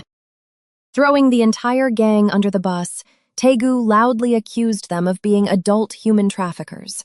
He urged the police to raid their hideout for evidence and throw the trash in the slammer, much to the leader's horror. As the thugs screamed in utter defeat, Gio just watched his friend ruthlessly secure their arrest. The gang leader screamed for help, thrashing on the ground in a desperate performance for the cops. His men quickly joined in, wailing about broken bones and stab wounds, leaving Gio utterly bewildered by their stunt. Tears streaming down his face, the leader pointed right at Gio, claiming he was the real victim here. Taegu was furious, screaming at the thugs for spouting such blatant, ridiculous lies. But the thugs argued they had originally planned to kidnap Gio, only to end up in this bloody mess instead. The leader pointed out that Gio was perfectly fine, while his entire crew was heavily injured from an unprovoked, sudden beatdown. The entire gang squirmed on the pavement, crying out as proof of Gio's supposed brutal assault. The overwhelmed officers told everyone to calm down, planning to sort out the details back at the station. But the leader wasn't done playing dirty. He smirked and pointed right at Gio, loudly declaring him a heart variant. Gio froze in panic as the officers' expressions instantly hardened. They demanded to know if a variant was really allowed to assault people like this. One officer approached Gio with a notepad, demanding his official state registration card or his identification number. Sweating nervously, Gio quietly admitted that he didn't actually have a registration card. The cops glared at him, warning him that being an unregistered variant was a serious legal violation. They immediately surrounded him, ready to process his registration right there on the street by getting his name and ability. Gio's blood ran cold at the thought of giving them his real name for the government database. He realized that if he registered, the research lab he just escaped from would easily track him down again. He knew the lab would find him instantly. Seeing his hesitation, an officer reached for his belt, demanding his cooperation. But before things could escalate, a girl with long black hair suddenly threw herself between Gio and the police. Panting heavily from running, she flashed the confused officers a bright, breathless smile. The officers frowned at the sudden interruption, demanding to know who this high schooler was. Ignoring their question, she shoved her ringing smartphone toward them, insisting that they take the call immediately. The annoyed cop answered, only to hear the stern voice of Superintendent Song Hai-in, the team leader of the Special Mutant Task Force, verifying her badge number. The officer turned pale and instantly snapped into a stiff salute, frantically barking out his name and rank to his superior. Hai-in coldly informed him this was an attempted variant kidnapping, ordering Gio's immediate release as a witness. She took full responsibility for the situation. Terrified, the corporal agreed and immediately barked orders to arrest the thugs and let Gio walk free. The gang leader was violently shoved to the ground, screaming in confusion about why they were being arrested. Pinned against the pavement, he demanded to know who was on the phone that changed everything. The thugs could only glare in disbelief as the mysterious schoolgirl waved happily at them. Still holding the dog, Gio was completely stunned, asking Heiji how she knew to find him here. She casually explained that she had spotted him getting surrounded by those weird guys from her school window and followed. Pointing at the bruised thug, Heiji asked if he was one of the weird guys. Taegu stammered in agreement, admitting he got beaten up pretty badly by some gangsters earlier. Internally geeking out over the hottest girl in school, Taegu was relieved when Gio called him nice. As Heiji checked if Gio was hurt, Taegu cried internally, furiously jealous that Gio actually had friends. Earlier in the police car, Gio had interrogated the thug boss, demanding to know who he was working for. When the boss mentioned a lab, Gio was completely confused, having never heard of it before. The boss clarified that they were actually planning to hand Gio over to a local broker. He explained that these underground brokers specifically dealt with capturing and trading heart variants. Hearing this, Gio's eyes darkened as he firmly stated that he wanted to meet these brokers. This revelation gave Gio a clear target, setting him on a dangerous path to find them. Back in the present, Heiji yelled in disbelief, completely shocked by Gio's reckless plan. She warned him it was way too dangerous, noting that terrible people were mixed in with those brokers. Her sister had warned her that these brokers specifically targeted variants, and some were even lethal variants themselves. Completely unfazed by the threat, Gio calmly replied that he wanted to meet them even more now. Frustrated, Heiji asked why he was so determined to throw himself into such a deadly situation. Touching his face thoughtfully, Gio admitted that he had a specific goal in mind. He looked down with a melancholic expression, hoping that maybe he could finally find his friends. Taegu immediately yelled that Gio claimed he didn't have any friends, which Gio quietly confirmed. He explained that he didn't have friends on the outside, only the ones he spent time with inside the lab. Life in that facility had been nothing but endless, agonizing experiments and brutal daily torture. One day, a skeletal-looking variant boy was terrified when guards dragged him to an unknown location. He wondered just how painful this new experiment would be as they shoved him toward a shattered room. Suddenly, he looked up and realized that sharp swords were hurtling right toward him. The blades flew erratically around the room, violently smashing into the reinforced glass walls. Terrified that he was going to be stabbed to death, the boy hesitated, but the creepy guards forced him inside. He had no choice but to face the deadly gauntlet. As the heavy door slammed shut, a barrage of blades rained down. But he wasn't alone. Other variant children were trapped inside too, desperately using their unique powers to dodge and deflect the lethal weapons. The skeletal boy watched in absolute horror as a blade shot directly toward his face. Just before it impaled him, another variant kid leaped into the air wielding a katana. With a swift, powerful strike, the boy sliced the flying sword cleanly in half. Shocked, the skeletal kid suddenly found himself encased in jagged ice as a defensive power activated. The katana boy stared down in confusion as the skeletal kid cowered behind his protective ice barrier. But before he could attack, a girl smacked him hard, yelling that he was an idiot. She pointed out the lab coat, explaining that the skeleton was just another test subject exactly like them. As the other children gathered around in curiosity, the skeletal boy desperately tried to hide his face, begging them not to look at his ugly features. To his surprise, the kids didn't see a monster. They casually noted that his skeletal appearance was just his unique variant trait. Realizing his mistake, the katana boy rubbed his head and awkwardly apologized for startling him. The children eagerly introduced themselves. The katana boy revealed his name was Lee Chae-won, welcoming him to the class. When they warmly asked for his name, Gio realized this was the first time he had made actual friends. Gio explained that the facility had gathered variant children from different labs, bringing them together to receive basic education. Because they were all outcasts, sharing the same harsh reality, the group bonded quickly despite rarely seeing each other. Hearing this tragic backstory, the red-haired guy burst into tears, devastated by the horrible life Gio had endured. The girl gently asked what had happened to those precious friends he had made back then. Gio recalled the chaotic day they escaped the lab, getting separated while fleeing from their pursuers.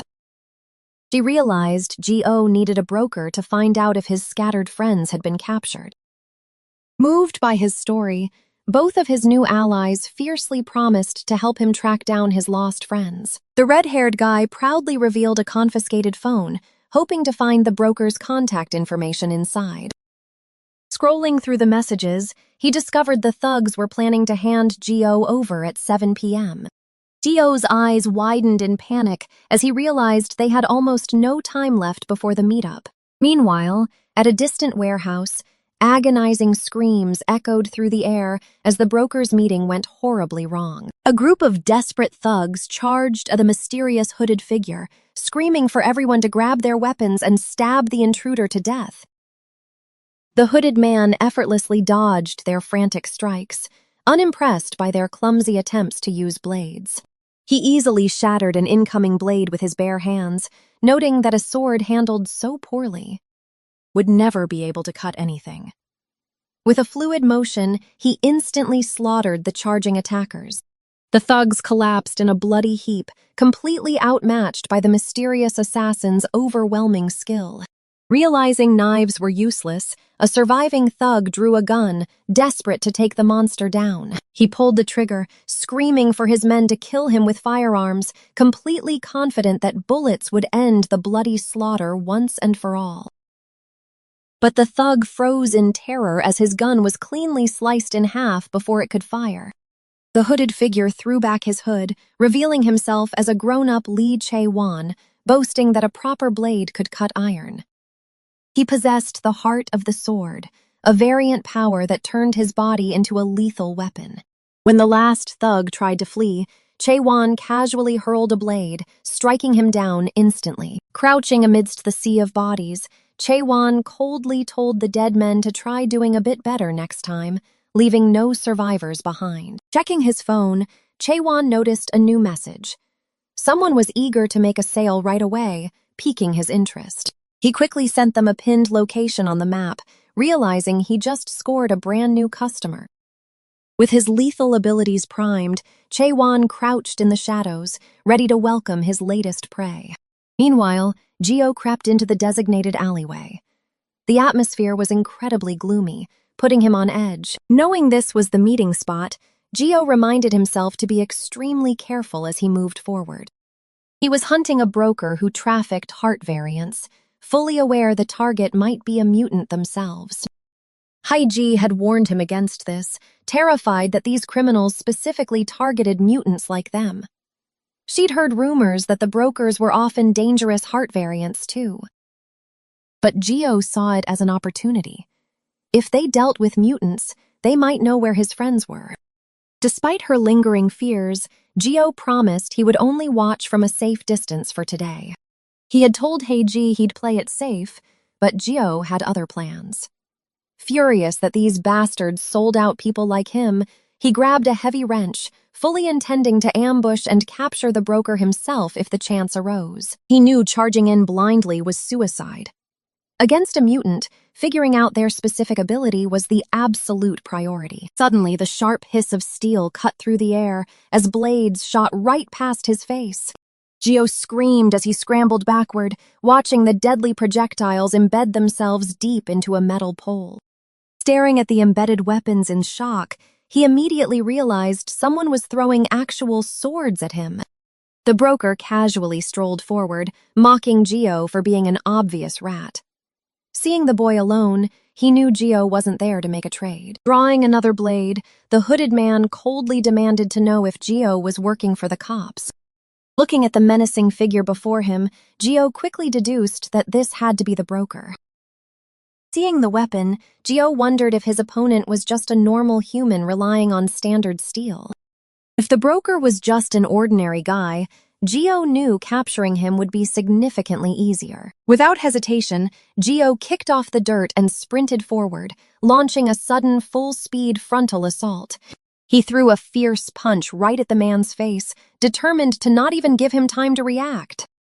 But his fist abruptly stopped just inches away from his target, frozen completely in midair. Gio let out a confused gasp, his eyes widening as his momentum was completely halted. The hooded man smirked and formally introduced himself as Lee Chae-won. Gio froze in absolute terror upon hearing the infamous name. Hearing his own name slip from the boy's mouth, Chae-won aggressively demanded to know how Gio recognized him. Before Gio could even formulate an answer, Chae-won mercilessly swung his blade, slicing right through the boy and sending him flying backward. Gio crashed hard into the dirt, while Chae-won calmly lowered his blood-stained weapon, completely unfazed. Groaning in intense pain, Gio tried to push himself back up, but something felt horribly wrong. He couldn't put any strength into his limbs. Panic set in as he realized his tendons had been completely severed. He couldn't believe the broker had managed to cut all his tendons in a single incredibly sharp strike. He realized the broker possessed sword skills that completely defied common sense. It reminded him of the horrific day they escaped the lab. As the test subjects desperately sprinted through the collapsing facility, massive concrete blocks rained down from the ceiling. Just as one of the terrified escapees was about to be crushed, a young swordsman stepped in, effortlessly slicing the massive boulder into pieces to protect them. The skeletal boy watched in awe as the confident swordsman smiled back at him, promising that he would be the one to open a path for their escape. Snapping back to reality, Gio stared up at the broker. He knew it. This man was definitely Lee Chae-won. Chae-won watched in utter disbelief as Gio stood right back up. He wondered if this kid was a heart variant. Desperate to stop the fighting, Gio yelled out his own name, reminding Chae-won that he was the skeleton boy. Chae-won froze, slowly piecing together that this was the same Kim Ji-oh from the lab. A relieved smile crossed Gio's face, thrilled that his old friend was still alive. But instead of a warm reunion, Chae-won violently swung his blade downward, demanding to know if he was really Gio. Gio eagerly confirmed it, explaining that his skeletal body had completely regenerated since their days in the lab. Overjoyed, Gio recklessly sprinted toward his old friend, completely dropping his guard. But Chae-won's eyes remained cold as he readied his deadly blades for another brutal strike. Without hesitation, Chae-won slashed Gio across the chest, sending him skidding backward into the dirt with a painful grunt. Pulling the blades from his flesh, Gio desperately asked why he was attacking. Chae-won coldly noted that his rapid healing proved he really was Kim Ji-oh. Gio tried to use that as proof that they were allies, but Chae-won didn't care. He lunged forward, swinging his heavy sword with lethal, unforgiving force. The devastating slash forced Gio to dive out of the way, tumbling across the concrete as he scrambled to understand what was going wrong. Pinned down, Gio screamed out, begging to know why his former comrade was trying to kill him. Chae-won raised his blade, coldly stating that Gio should already know the reason better than anyone else.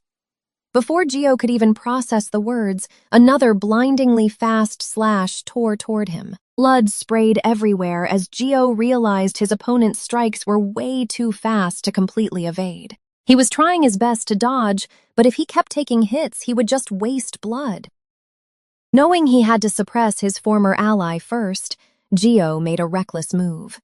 As the blade came down, he drove his bare fist directly into the sharp steel, intentionally letting it slice into his hand. Chae-won mocked him, asking if a simple punch could beat a sword.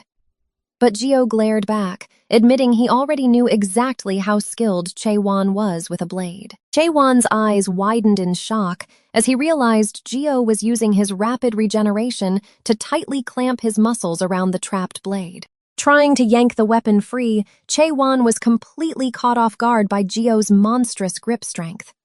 With the sword locked in place, Gio violently pulled his opponent forward. Using the fierce momentum, Gio launched a devastating high kick directly into Chae-won's face, sending the skilled swordsman crashing brutally into the concrete floor of the construction site. Recovering from the blow, Chae-won smirked, impressed that the once frail weakling had actually become quite useful. But then Chae-won's expression darkened, angrily demanding to know why Gio had run away if he could fight.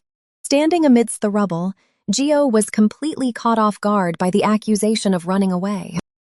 Chaewon's eyes filled with bitter resentment as he brought up the fateful day they all escaped the lab. He vividly remembered the absolute chaos as heavily armed guards cornered the escaping test subjects, mercilessly firing into the crowd.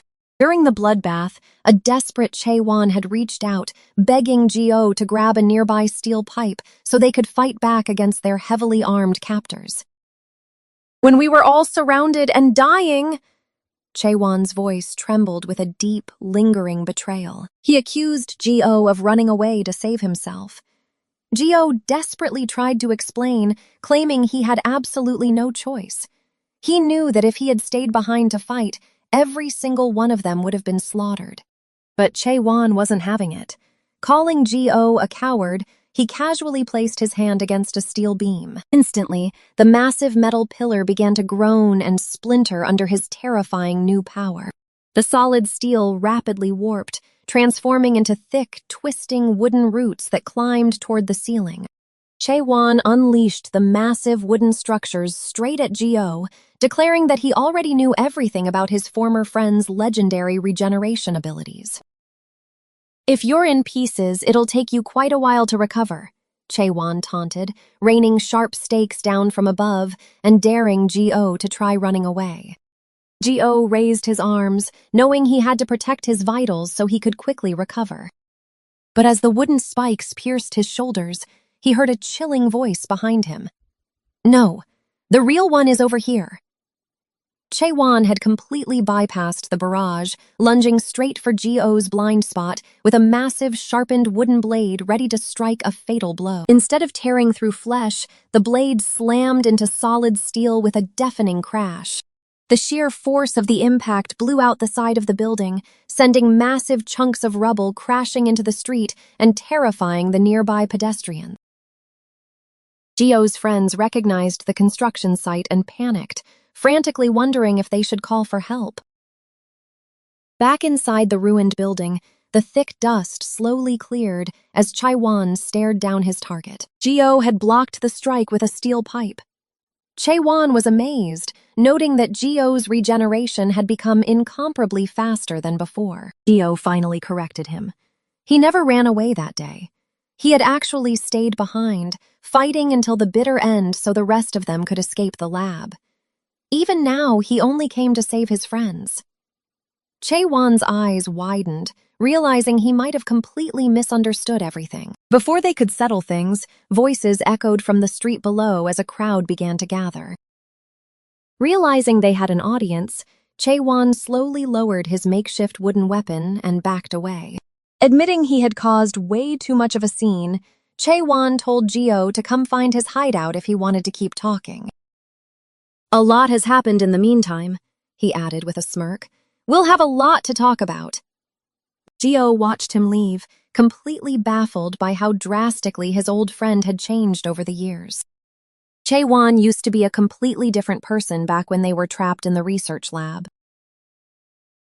Back then, Chaewon had been a bright, cheerful kid who constantly shared food with the other subjects. Arriving at the broker's den she called a hideout, Geo wondered what exactly had happened to her. He expected a dark, gritty underworld base, but instead, he was greeted by the sound of rapid chopping. Geo's jaw dropped in absolute disbelief. Right in front of him, 3 men in fast food uniforms were launching fresh ingredients into the air, dicing tomatoes and onions with terrifying precision before they even hit the cutting board. Geo and his friends stood frozen in the doorway, wondering what the hell was actually going on here. The crowd was completely mesmerized as the mutant workers seamlessly assembled 3 massive burgers at the exact same time. Perfectly grilled patties, fresh lettuce, and crispy bacon stacked themselves into an absolute culinary masterpiece. With a swift, practiced motion, the chef caught the towering masterpiece right out of the air. Smiling warmly, he presented the meal, leaving Geo utterly speechless as to what on earth had happened to Chaewon. The ingredients floated perfectly into place as Chaewon caught the towering burger. With a bright customer service smile, he presented his creation, asking them to enjoy the new McDonald's burger. The crowd of customers absolutely adored him, showering him with praises for his handsome looks as he graciously thanked them. Gio stood outside, completely baffled. Was this fast food joint seriously Chaewon's secret hideout? What was going on? In the bathroom, Chaewon aggressively practiced forcing a friendly smile in the mirror. Exhausted, he slumped into a booth and confessed to Gio that this was where he worked. Gio was stunned that he actually had a job, leading Chaewon to mockingly call him unemployed. Ignoring the insult, Gio glanced back and nervously asked who the people creeping behind them were. Taeji introduced herself as a friend who helped Gio out, while Taegu awkwardly called himself a casual acquaintance. Chaewon scoffed, amazed the unemployed kid was making friends. Taeji fiercely defended Gio's struggles, and Taegu threatened to smack Chaewon. But Gio calmed them down, assuring them Chaewon was actually a good person. Changing the subject, Chaewon asked Gio to clarify his claim that he hadn't run away that day. Staring into his coffee, Gio explained that as they were trying to escape the lab, there was a bomb. When they were completely surrounded by heavily armed guards in the facility, things had looked incredibly bleak.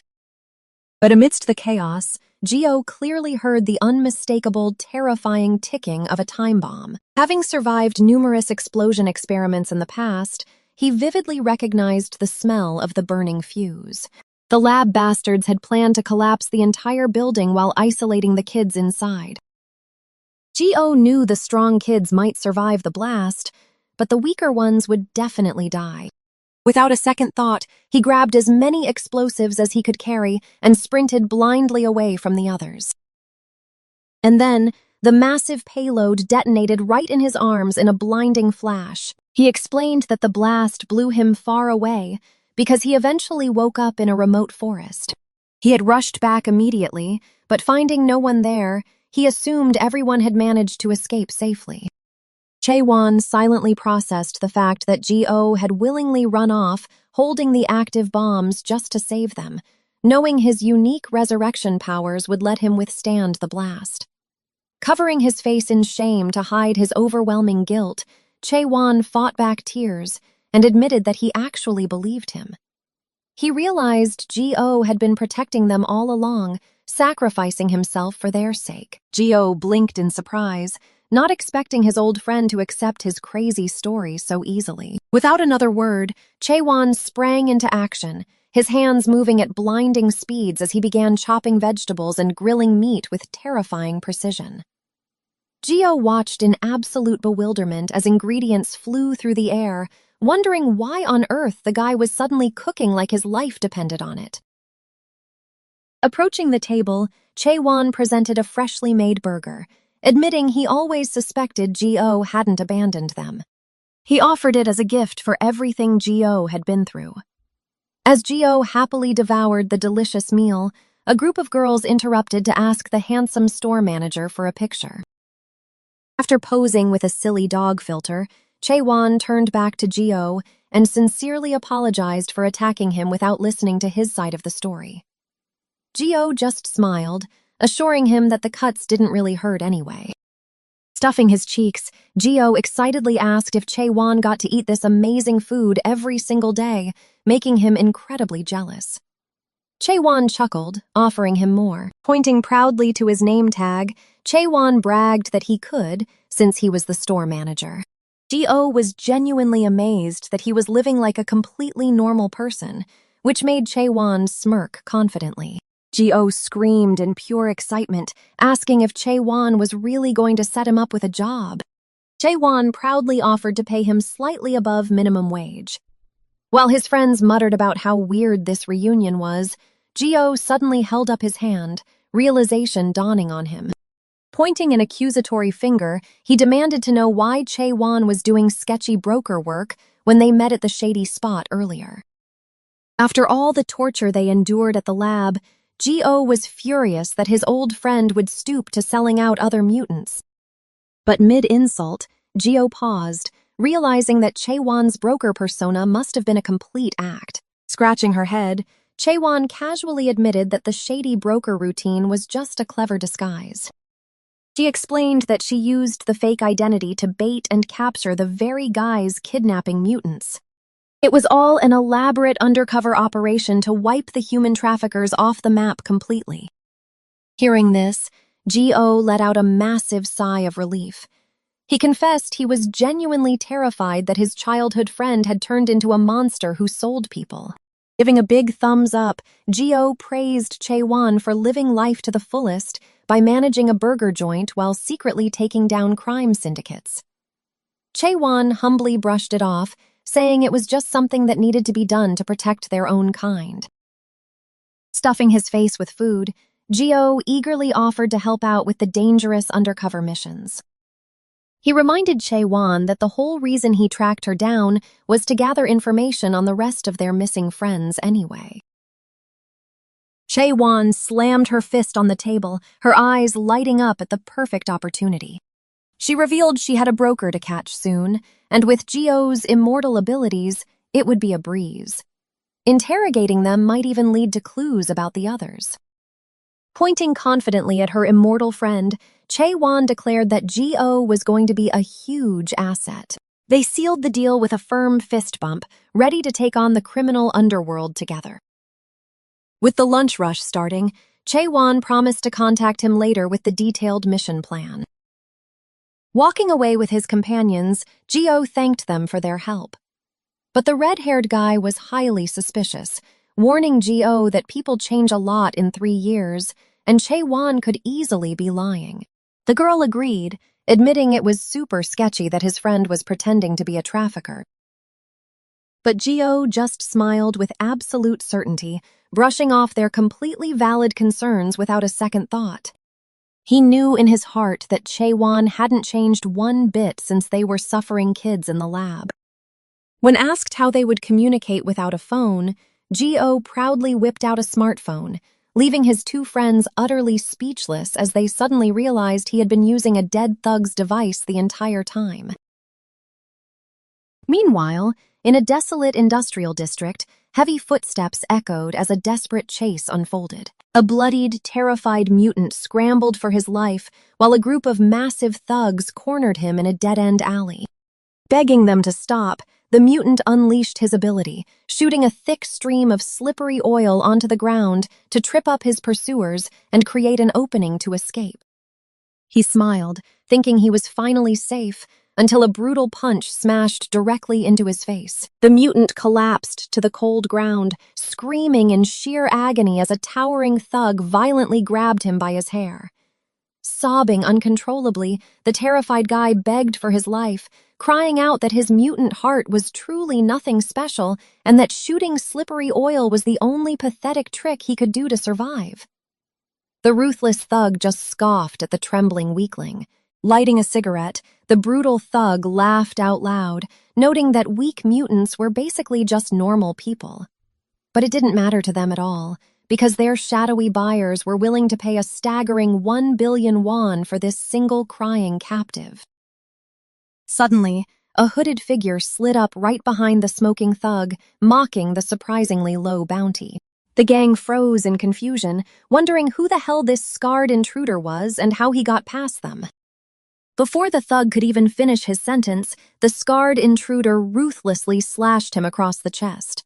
Smirking at the bloodshed, the hooded man mocked them, saying they really needed to get paid more to risk their lives. Realizing the intruder was a mutant himself, the panicked gang charged forward. The hooded man casually counted the 10 attackers rushing toward him. Deciding to wrap things up quickly, the intruder dashed through the thugs, his blade a blur as he effortlessly slaughtered them one by one. Seeing his men getting massacred in seconds, the desperate gang leader pulled out his pistol, screaming at the remaining survivors to grab their firearms. But before the boss could even pull the trigger, the intruder instantly grabbed the pistol's barrel, whispering, "You know what?" The hooded man calmly reminded the thug that guns were also made of iron. Suddenly, his chest began to glow with an eerie red light as metallic blades materialized straight out of his mutant heart. The terrified boss desperately pulled the trigger, but the gun only clicked uselessly. Sweating bullets, he stared at his jammed weapon in pure horror. Peering down the dark barrel, the thug's eyes widened in absolute shock.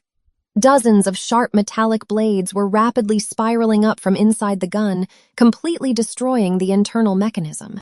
With a sickening crunch, the jagged iron spikes violently erupted straight through the pistol, completely impaling the gangster's hand. He let out an agonizing scream as the intruder brutally twisted the massive cluster of blades, forcing the boss to his knees in excruciating pain. Looking down at the bleeding survivor, the scarred man coldly advised him that next time he should try picking a fight somewhere that didn't have any metal around. The bruised captive crawled forward, crying tears of joy as he frantically thanked the intruder for saving his life.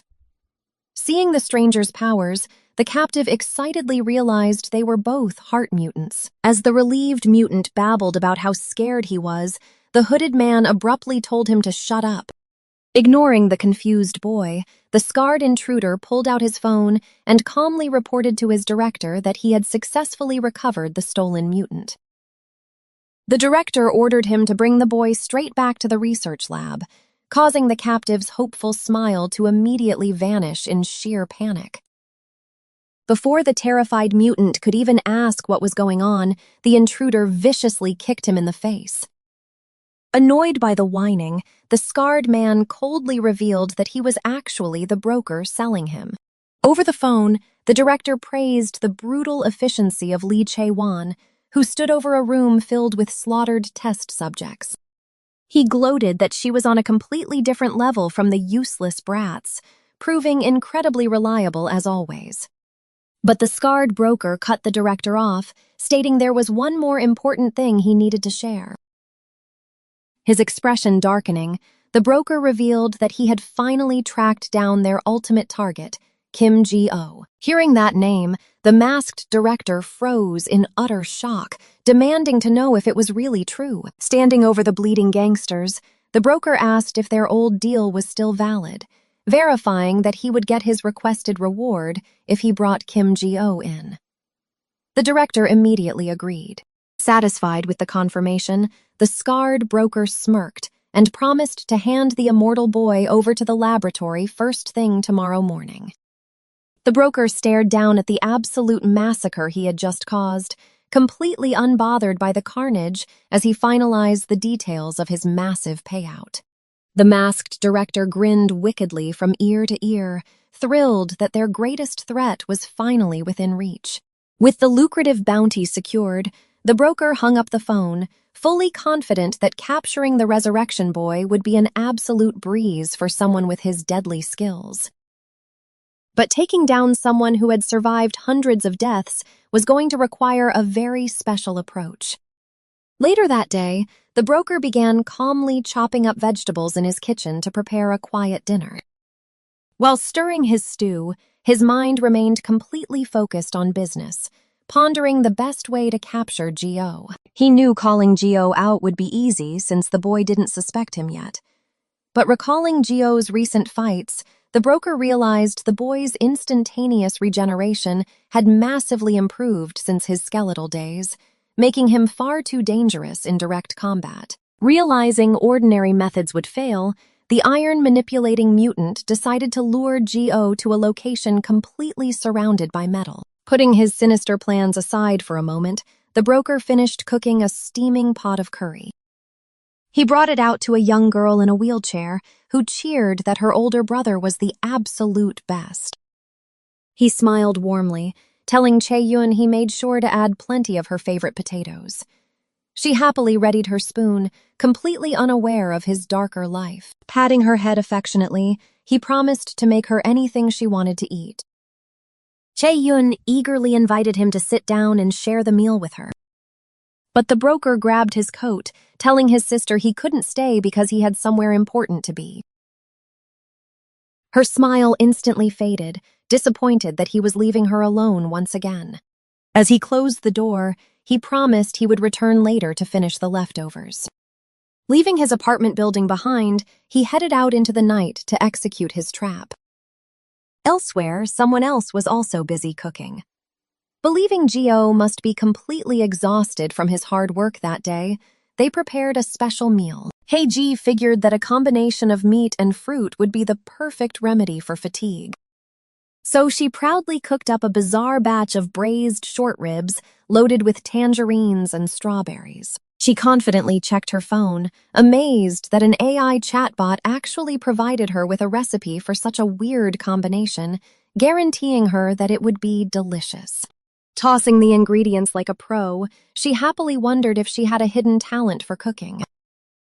Just then, her phone buzzed with a message from her older sister asking if she had eaten. When Heiji bragged about her fruit ribs, her sister replied with a vomiting emoji. Offended, Heiji decided to save her a bowl anyway. She then told Gio her sister wouldn't be home until dawn, so he could sleep early.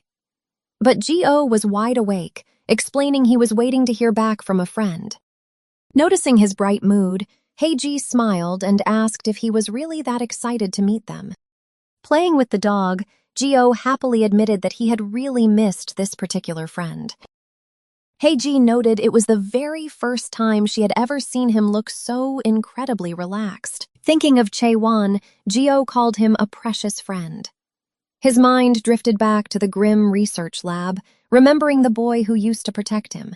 In the flashback, a young Chaewon approached Gio, who was huddled on a desk as a literal skeleton. Trembling with fear, the skeletal Gio nervously lied and claimed he was just hanging out by himself.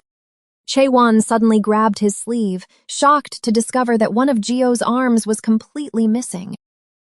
Panicking, Gio begged him not to look, explaining that the hideous wound from a recent experiment hadn't healed.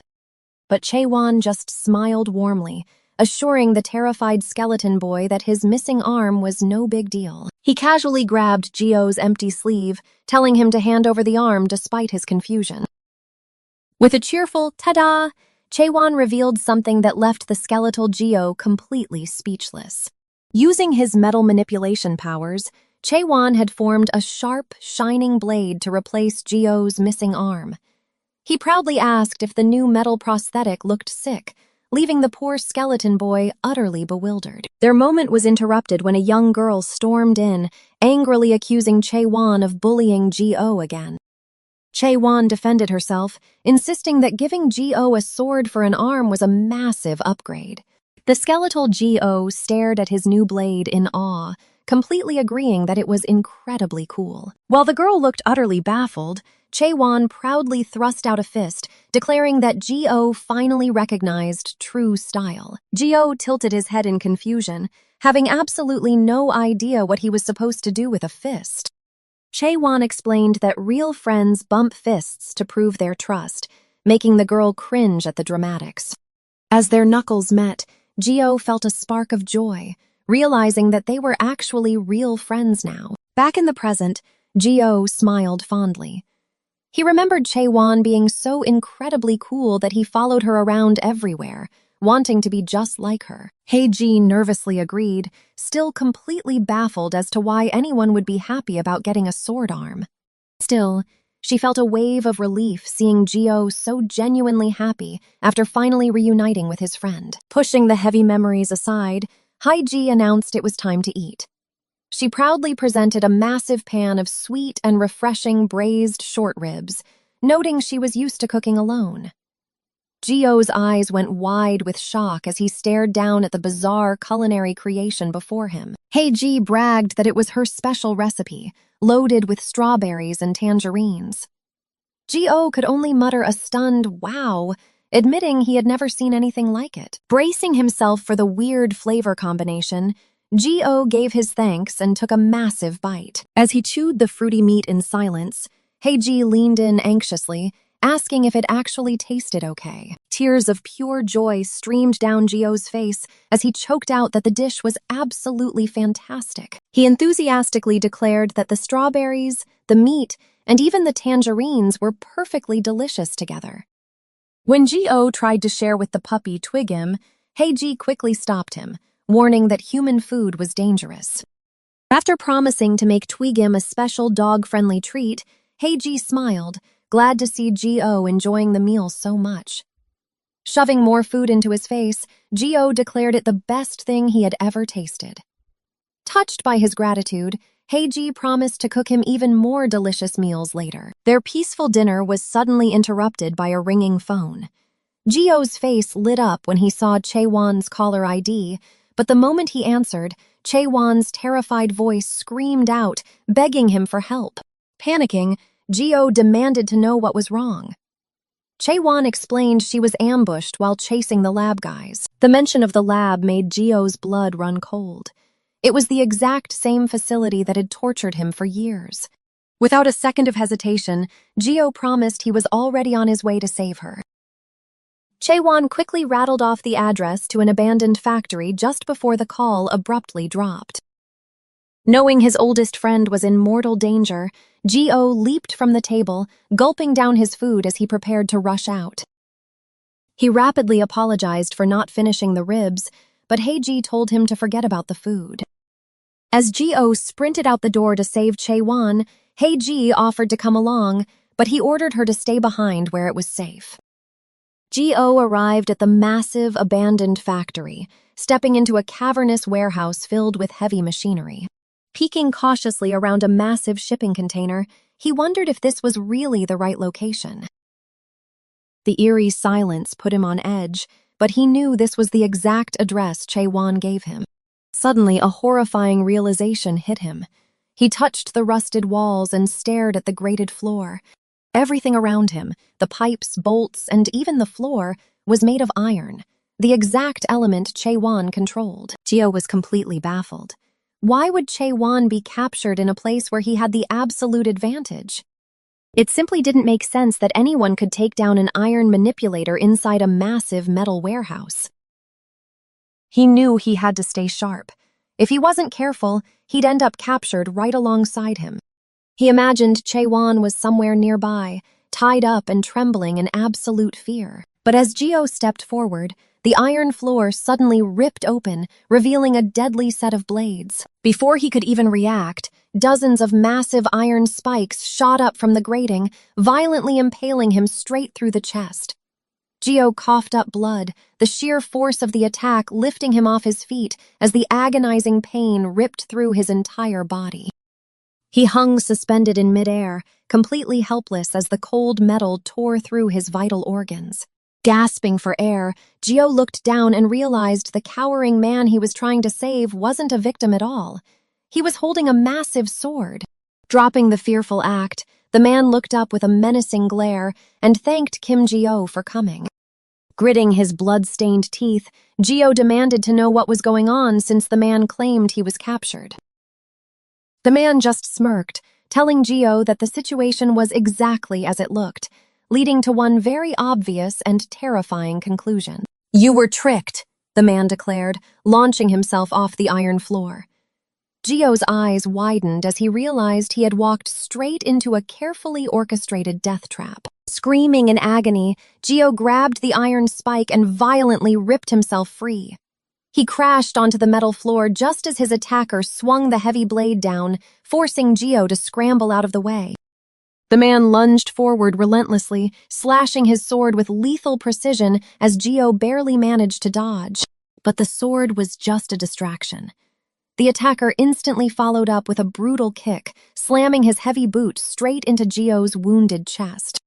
The impact sent a fresh wave of agony through his torso, forcing Gio to violently cough up blood. He was sent flying backward, crashing heavily into a pile of steel beams with bone-crushing force. Slowly approaching his battered target, the man confessed it was nice seeing Gio again. He casually mentioned that he recognized Gio immediately from the way he talked, even though he had only seen him as a skeleton for the past 7 years. Watching Gio struggle to sit up, the attacker reminisced about how their carefree chatting reminded him of the old days at the facility. He calmly explained that his nostalgic memories were exactly why he decided to lie to him today. The man proudly revealed his true identity, stating that he actually worked as an underground broker. His entire job was to hunt down escaped heart variants and hand them straight back to the research lab. Gio's blood ran cold as the broker declared his ultimate goal. He was here to drag Gio back to the very hell he escaped from. Brandishing his weapon, the broker made it clear that this wasn't personal, it was just business, and Gio was his latest high-value bounty. He reiterated his sinister promise, vowing to hand Gio over to the scientists who had tortured them their entire lives.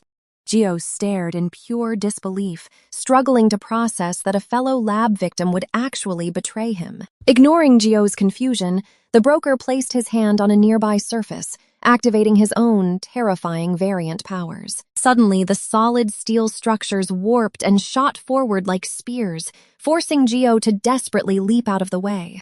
But the broker was already above him, dropping down with a ruthless overhead strike. Gio realized too late that this fight was completely different from his last encounter.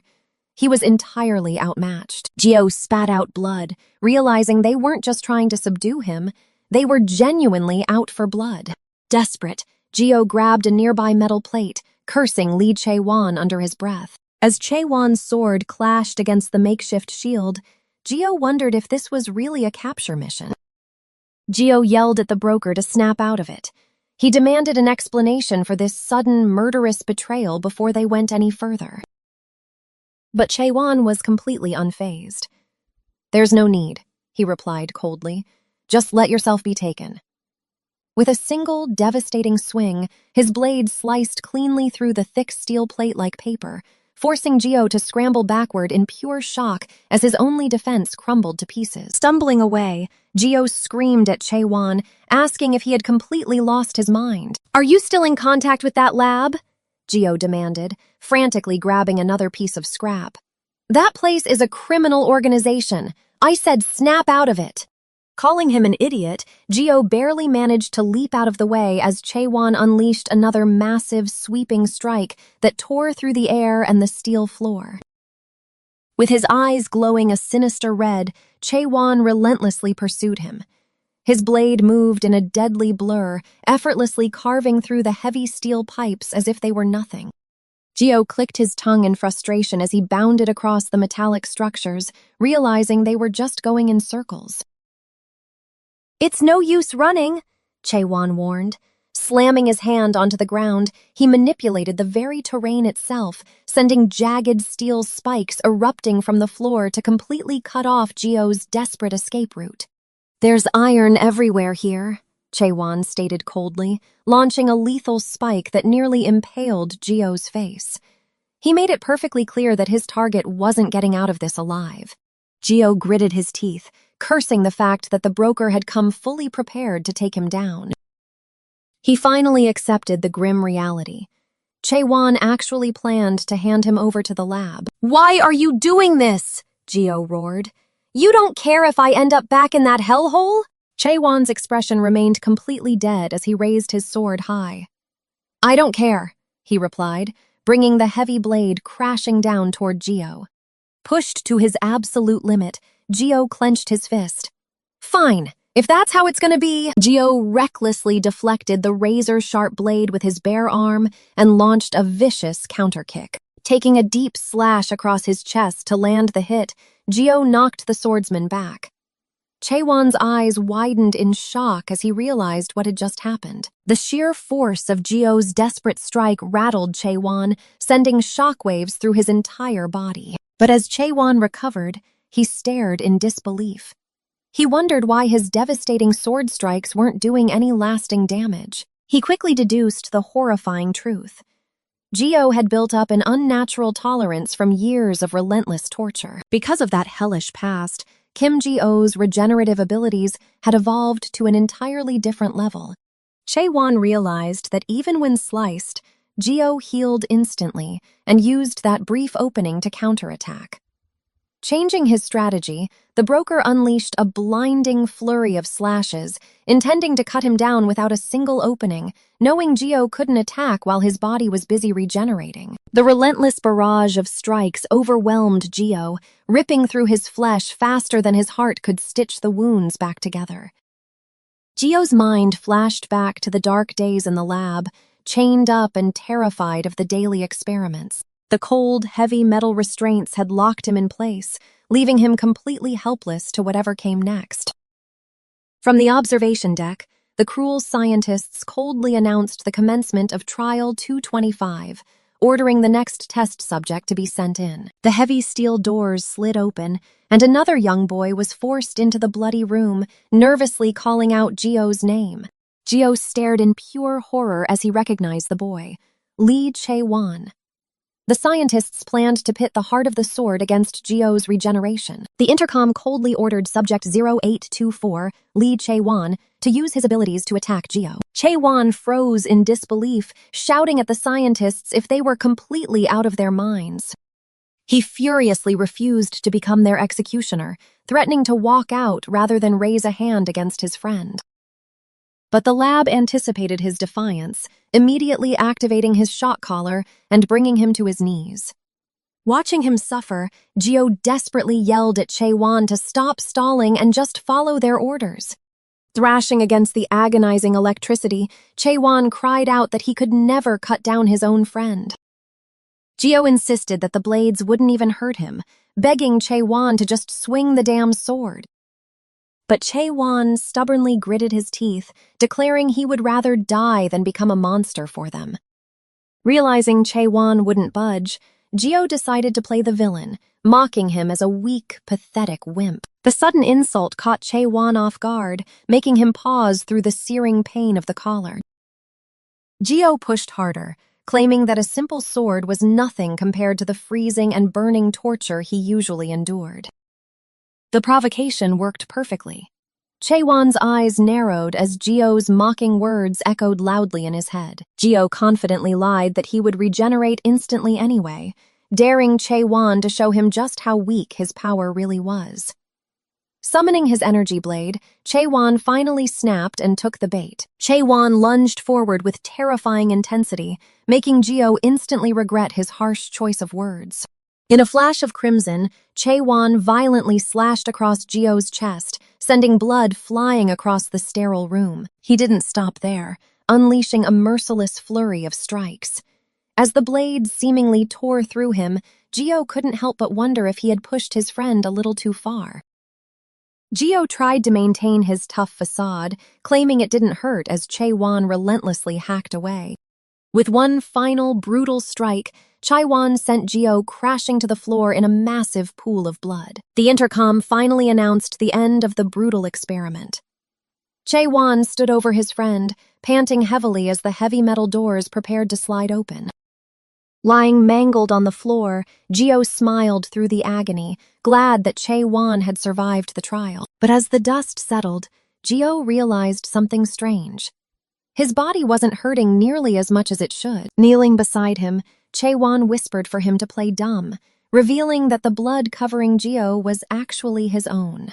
Gio stared in shock, realizing that Chae-won had secretly sliced his own arm during the chaotic barrage. Chae-won told him to shut up before the scientists noticed. When Gio argued that he could have regenerated anyway, Chae-won called him an absolute idiot for lying. He knew the lab deliberately starved Gio of blood to keep his dangerous regeneration abilities painfully slow. Glaring down at his friend, Chae-won sternly told Gio to drop the pathetic martyr act once and for all. Bleeding but smiling, Chae-won reminded him that acting like a martyr between friends was just pathetic. Back in the present, those words haunted Chae-won as he violently clashed with the very friend he once protected. "You used to be like that, so why?" he screamed. He lunged forward, throwing a desperate, blood-soaked punch at the man his best friend had become. But Gio easily intercepted the blow, their tragic past colliding with the brutal reality of their current war. Chae-won suddenly stopped his fist mid-air, hesitating right before landing the final blow on Gio. Could it be? Gio thought, looking up. He wondered if, even after cutting him up this badly, Chae-won still cared about him. "This is a hit to my pride!" Chae-won spat, ruthlessly slashing his blade across Gio's chest. Stumbling backward, Gio desperately yelled for his former friend to back off, refusing to fight. But Chae-won just scoffed at his stubbornness, despite being brutally injured. "Just give up!" Chae-won demanded, vowing to drag Gio back to the research lab no matter what. Seeing Gio's continued resistance, Chae-won decided to hit him where it truly hurt, casually threatening to hunt down Songhai-ji and Cho Tae-gu next. "Should I go after your friends first?" he taunted, knowing exactly what buttons to push. Gio lunged to stop him, but Chae-won was faster. With one swift, merciless strike of his blade, he cleanly severed Gio's left hand right off his wrist. Blood splattered across the metal floor as the severed limb fell, leaving Gio completely defenseless. "Finally looking me in the eye," Chae-won smirked, reminding Gio that hunting down ordinary high schoolers would be child's play if he tried to run.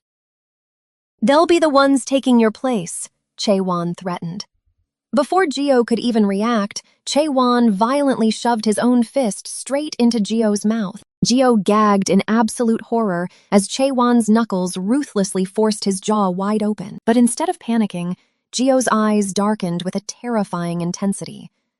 "Don't cross the line," he warned, clamping his remaining hand down on Chae-won's arm. Unfazed, Chae-won stared right back, coldly stating that Heiji and Tae-gu were his friends too. Deep inside Gio, his resurrection heart began to fiercely pulse.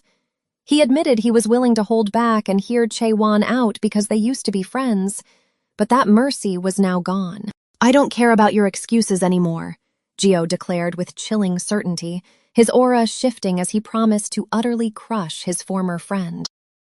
Chae-won gritted his teeth, desperately trying to pull his arm free as Gio bit down hard. The bond they once shared was officially dead. Gio's eyes locked onto his enemy, radiating a murderous intent that made the air itself feel heavy. Chae-won suddenly realized the horrifying truth. Gio had intentionally cut his own mouth open to absorb the blood. The fresh blood rushed straight into Gio's system, feeding the supernatural core inside him.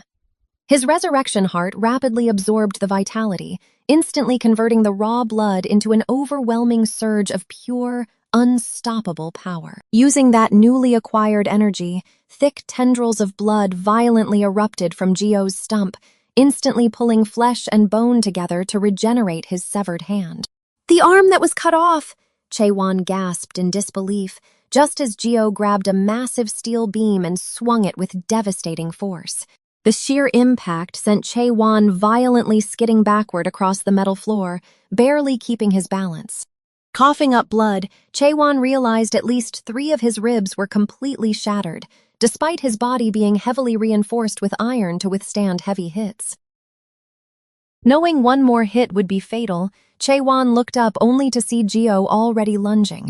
Gio's fist slammed brutally into Chae-won's face, crushing his jaw with an unforgiving, bone-shattering strike. The devastating blow launched Chae-won into the air, his iron-reinforced body suddenly feeling like a fragile rag doll. Crashing hard through the steel scaffolding, Chae-won realized he could not even track Gio's blinding speed.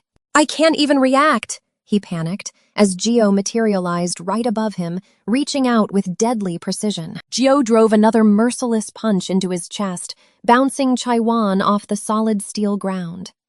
Spitting out blood, Chae-won struggled to stand, utterly terrified and wondering where the hell this monstrous strength was coming from.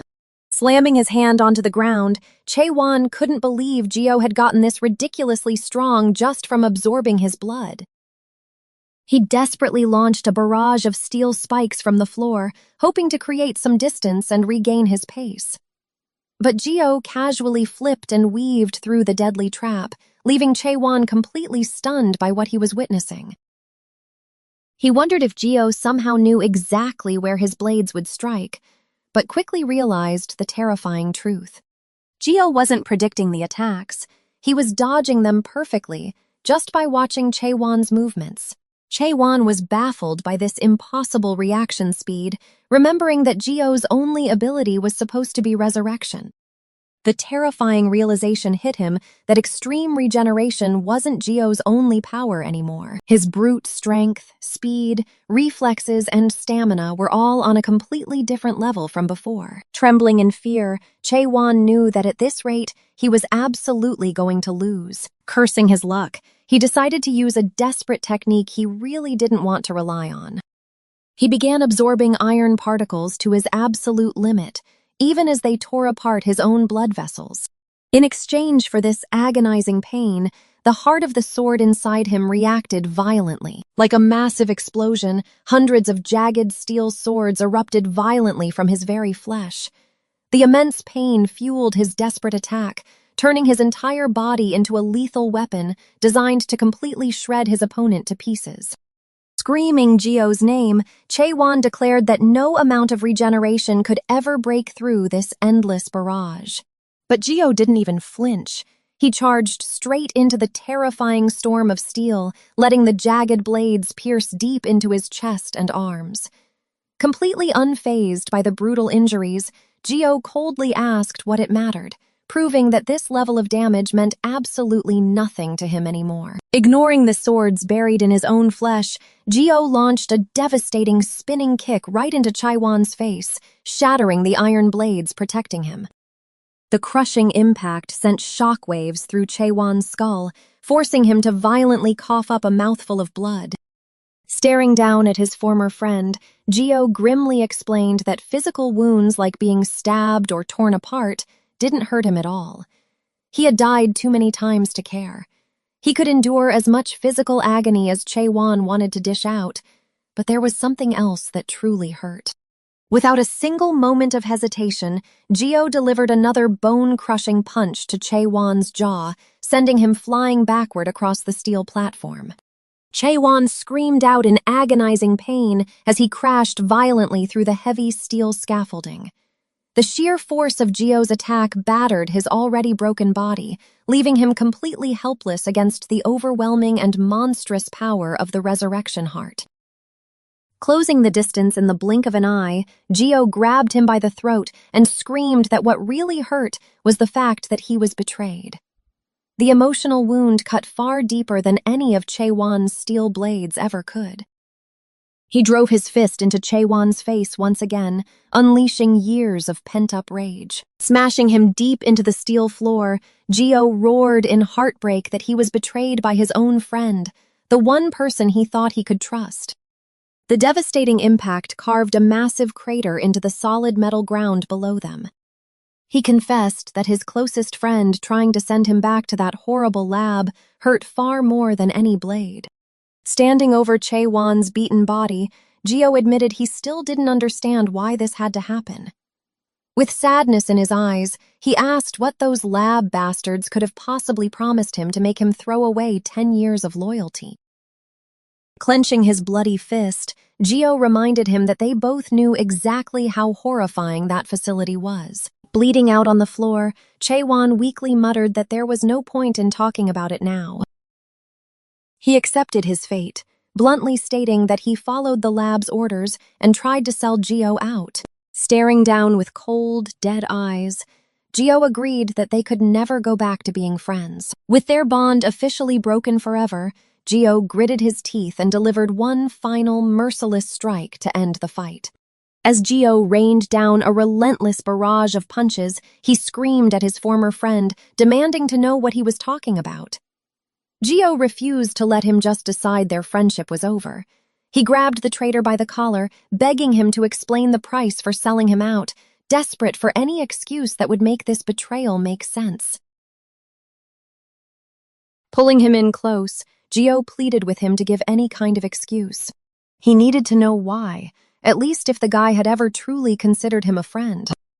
Hearing that word, his former friend's eyes widened as the memories came flooding back. He remembered their days trapped together in the lab, messing around with the other test subjects. Even in that hellish facility, they managed to find moments of joy and laughter. They were a family, surviving the brutal experiments by leaning on each other. He realized that despite being lab rats, they truly used to have a lot of fun together, sharing food and causing chaos whenever they could. Snapped back to reality, the traitor looked away in shame, quietly apologizing because he had nothing left to say.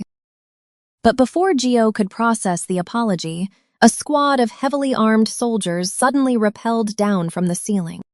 Gio froze in shock as the tactical team landed on the factory floor, their weapons already drawn and ready for combat. Panicking, Gio spun around and demanded to know who had just ambushed them. Seeing the laser sights pointed directly at him, he realized they were carrying assault rifles. The entire squad instantly formed a perimeter, completely surrounding Geo and his defeated friend. A soldier spoke into his radio, confirming the heart variants were spotted and requesting immediate backup. A cold sweat dripped down Geo's face as the horrifying realization hit him. It was the lab. His mind flashed back to the day Subject 0001 escaped due to a lock malfunction, and how ruthlessly the lab's tactical team was ordered to subdue him. Because the escapee had a resurrection heart, the soldiers showed absolutely no mercy, gunning him down without hesitation. They continuously fired into his body from all sides, ordered to prevent him from recovering while they moved him. Knowing exactly what these soldiers were capable of, Geo's survival instincts kicked into overdrive.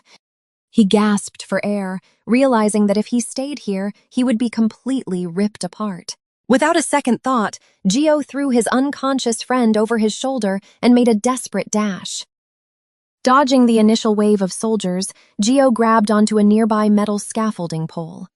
Using all his momentum, he violently swung himself and his friend upward, leaping toward the higher catwalks just as the guards closed in on his previous position. He landed hard on the upper level, but the tactical team was right on his tail. Shouting that the variant was getting away, the heavily armored guards immediately began scaling the factory walls to chase after him. Geo sprinted across the metal grates, skidding to a sudden halt as he checked his surroundings. But as he looked down the corridor, his heart sank. Another squad of soldiers had already moved into position, completely cutting off his only path forward.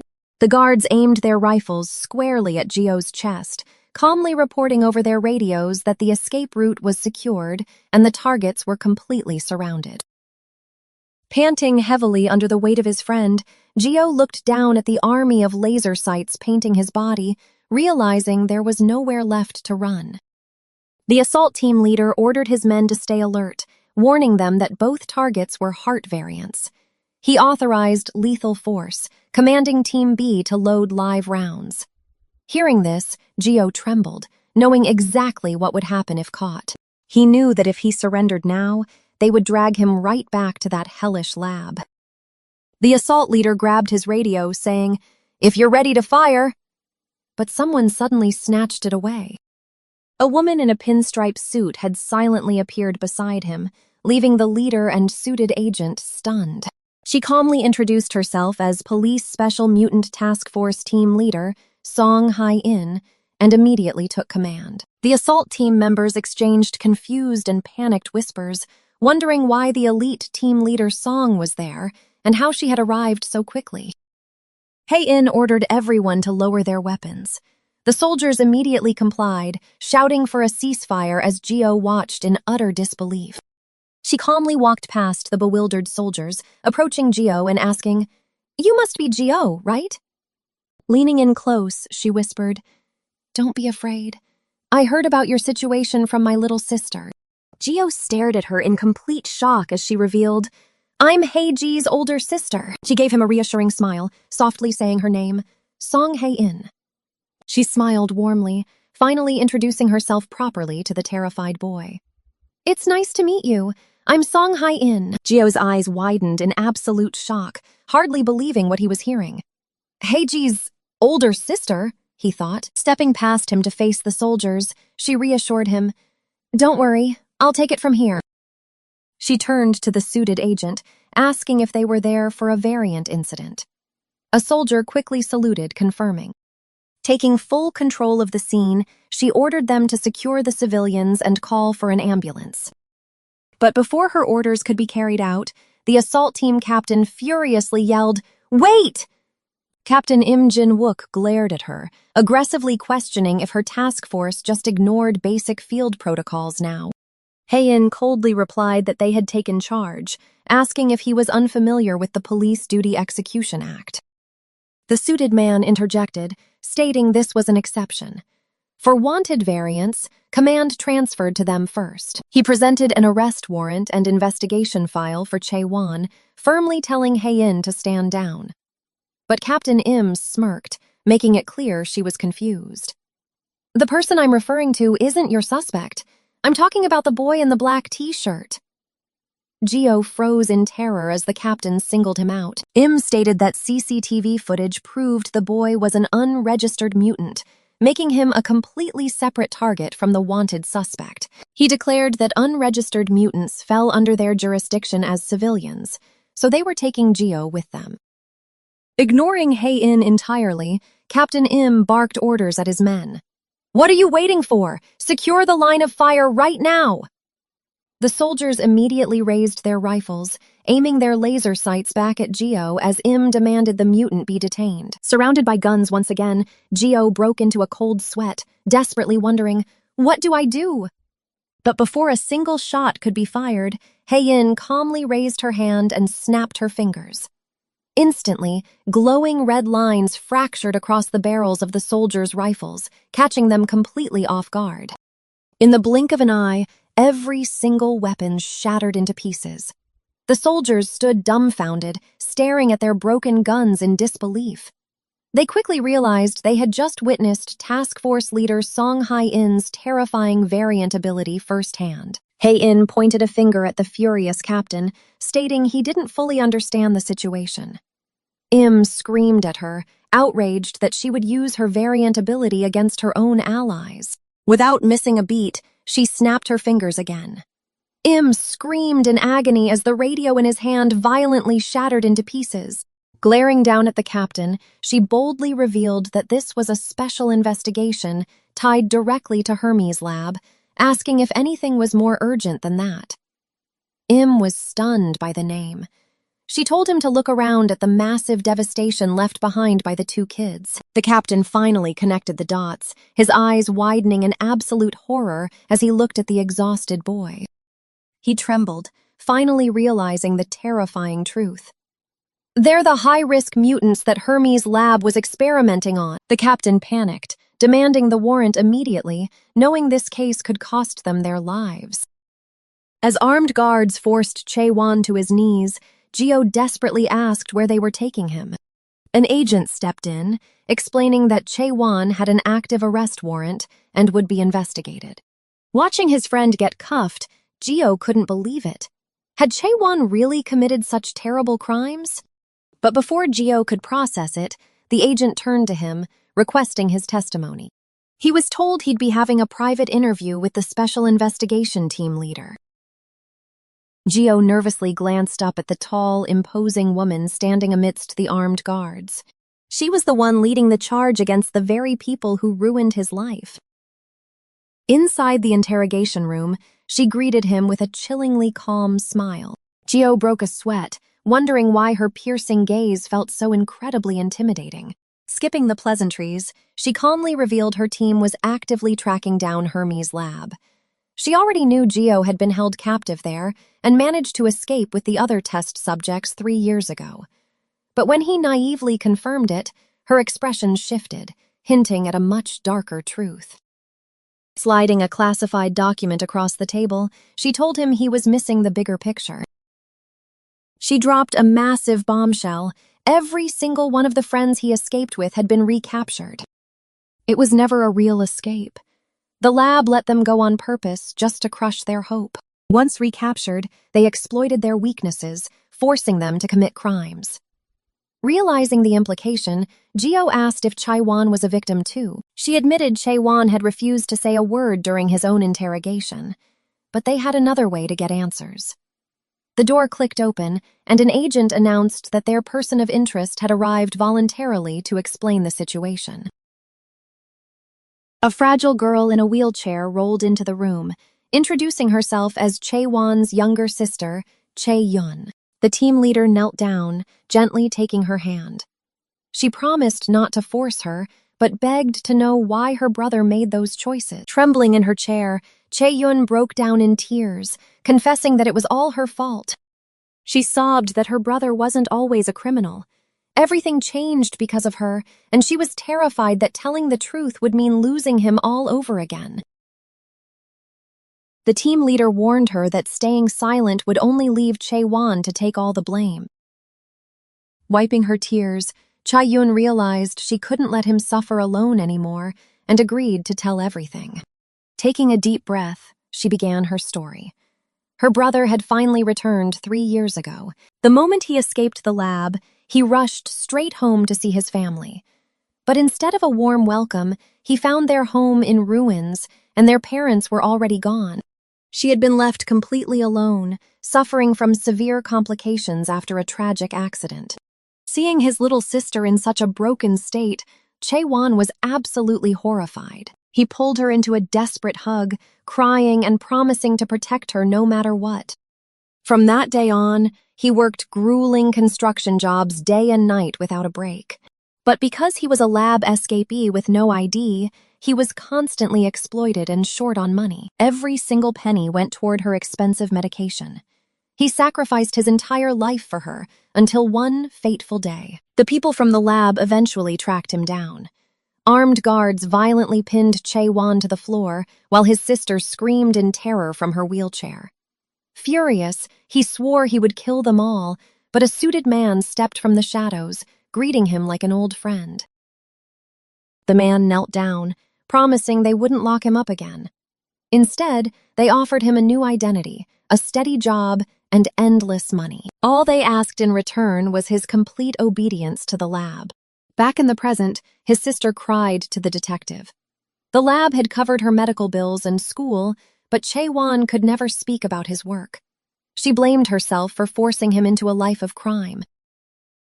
Overwhelmed with guilt, she sobbed that it was all her fault, apologizing profusely. Gio listened in silence, realizing his friend had done all of this just to get his sister's medicine. The detective confirmed that this tragic situation was the whole story behind Chae-won's actions. But she held up a document, wanting to make one thing absolutely clear to Gio. Even though Chae-won only wanted to save his sister, he undeniably tried to hand Gio over to the lab. If his plan had succeeded, Gio would be trapped in that nightmare again. Before Chae-won faced his punishment, she asked if Gio wanted to make one final call to him. Gio hesitated, the weight of the betrayal heavy on his mind. Lowering his head, he quietly agreed. Yes, please. Standing at the phone booth, Gio held the receiver to his ear. When Chae-won picked up, Gio told him he knew he was listening. He admitted he had heard everything about the lab, his sister, and why he tried to sell him out. Chae-won sat silently in his cell, listening to the voice of the friend he had betrayed. Gio's expression darkened as he asked the one question burning in his mind. Why didn't you tell me? Unable to face his own guilt, Chae-won just let out a shaky, heavy sigh over the line. Frustrated by the silence, Gio demanded he say something and explain why he did it. His anger boiling over, Gio gripped the phone tight and called him a traitor. He demanded an excuse, asking if Chae-won was too ashamed to even say a single word after what he pulled. Smashing his hand against the wall, Gio reminded him that he tried to send his own friend back to a hellhole. "You're the worst!" Gio yelled, ordering him to feel the guilt in his bones and accept his punishment. Chae-won kept his head bowed, taking every verbal blow without complaint. A tear slipped from Chae-won's eye as he whispered, "Yes, I guess that's how it should be." Having accepted his fate, Chae-won slowly reached up to place the phone back on the receiver. But before he could hang up, Gio stopped him, revealing that the police would take good care of his sister. Chae-won froze as Gio bluntly stated that while Chae-won was trash, his sister was completely innocent. Gio told him to pay for his crimes, adding that someday he wanted to eat his delicious burgers again. Hearing that unexpected forgiveness, Chae-won finally hung up the phone, completely overwhelmed by the grace. Alone in his cell, Chae-won's tough exterior shattered. Tears streamed down his face as he sobbed uncontrollably, realizing Gio had forgiven him despite his terrible betrayal. Staring blankly at the wall, he whispered a quiet and heartfelt, "Thank you, Kim Gio." Back on the other side, Gio gently placed the phone back on the hook in absolute silence. The detective asked if that was enough, noting she would have made him pay 10 times over. Gio explained he thought all his friends had escaped the lab and were living happy lives out in the real world. But he realized he was wrong. "Those bastards," he muttered, knowing the lab was still keeping his friends locked up and using them. Turning back to the detective, Gio declared he wanted to save them all. Smiling warmly, she slid her phone across the table and said, "Please, let me help you." The detective asked if Gio was truly going to be okay handling this dangerous mission on his own. Gripping the receiver with his bloody hand, Gio firmly stated that it didn't matter. He was no longer that weak skeleton. With dark determination in his eyes, Gio vowed that he was going to rescue all his friends and completely destroy that lab once and for all. Later that evening, the scene shifted back to the quiet apartment building where they were staying. As soon as the detective walked through the door, she dropped her tough exterior and tackled her sister Hei-ji with a massive hug, asking if she missed her. Hei-ji desperately tried to push her away, but the detective just kept rubbing her face affectionately against hers. Watching the detective smother her little sister with love, Gio realized she was completely different at home. Having only seen her ruthless side during their investigation, Gio was stunned by how incredibly gentle she was with Hei-ji. The detective finally noticed Gio standing there and asked if he had resolved that big problem with his friend. Smiling softly, Gio scratched his head and assured her that she had already helped him resolve it perfectly. Hearing that, the detective gave him a knowing smirk and noted that it was a huge relief. Changing the subject, Hei-ji excitedly asked Gio if he wanted to finish the braised short ribs from earlier. The detective suddenly remembered a horrific text message about a recipe involving fruit and immediately hugged her sister. Hei-ji proudly presented a massive pot of meat absolutely covered in boiled tangerines and strawberries, begging them to try it. Staring at a soggy tangerine slice, the detective wondered why anyone would put fruit in braised ribs. She nearly cursed, asking which bastard taught her this, quickly correcting herself to ask who gave the recipe. Hei-ji happily held up her phone, explaining that an AI chatbot gave her the highly detailed recipe. Glaring at the ruined fruit, the detective furiously thought that the crazy AI was daring to mess with humans. She logically deduced that the rich meat flavor was ruined and knew she could not let Hei-ji eat it. Knowing it would cause an upset stomach, she hesitated when Hei-ji admitted she changed the recipe a bit. Hei-ji nervously explained that the AI suggested vitamin C for fatigue, wanting her older sister to feel better. Hearing her little sister's pure intentions instantly shattered the detective's resolve, filling her with immense guilt. Forcing the horrifying tangerine toward her mouth, she convinced herself that some people just didn't understand unique tastes. Declaring that you only know food by trying it, she shoved the soggy fruit into her mouth. Trembling and sweating from the awful taste, the detective gave a thumbs up and called it freaking delicious. When Hei-ji asked if she really meant it, the detective lied through her teeth, claiming everything was perfect. Forcing a painful smile, she insisted the bizarre dish was full of delicious things, making Hei-ji beam with absolute joy over her supposedly successful cooking. Suddenly, the detective turned to see Gio casually stuffing his face and giving a thumbs up too.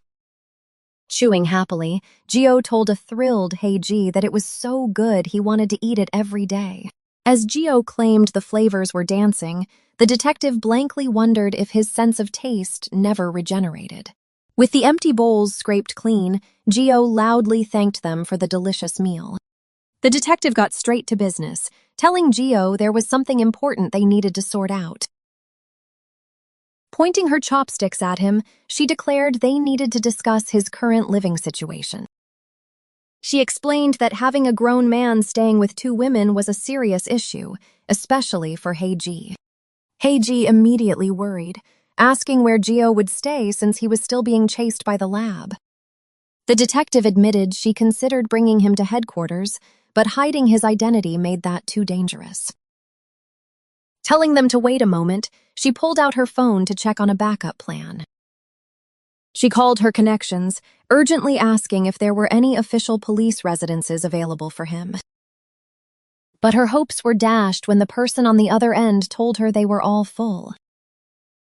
Hanging up, she sighed that it would take some time until a secure room finally opened up. Since finding another place was too risky, she reluctantly agreed to let him stay temporarily. Gio beamed with gratitude, and Heiji cheered, thrilled that he'd get to spend more time with her and her dog. But before Gio could celebrate too much, the detective started furiously writing on a piece of paper, telling him she wasn't finished. Slamming the paper onto the table, she declared he was strictly confined to the living room. She handed him a massive list of 10 absolute rules, including never entering Heiji's room and maintaining a 10-meter distance, demanding he read and sign the strict contract immediately. Looming over him with a deadly glare, she warned him not to break them. Terrified, Gio desperately promised to follow every single rule. She leaned in even closer, her eyes turning dark as she specifically mentioned the rule about Heiji's room.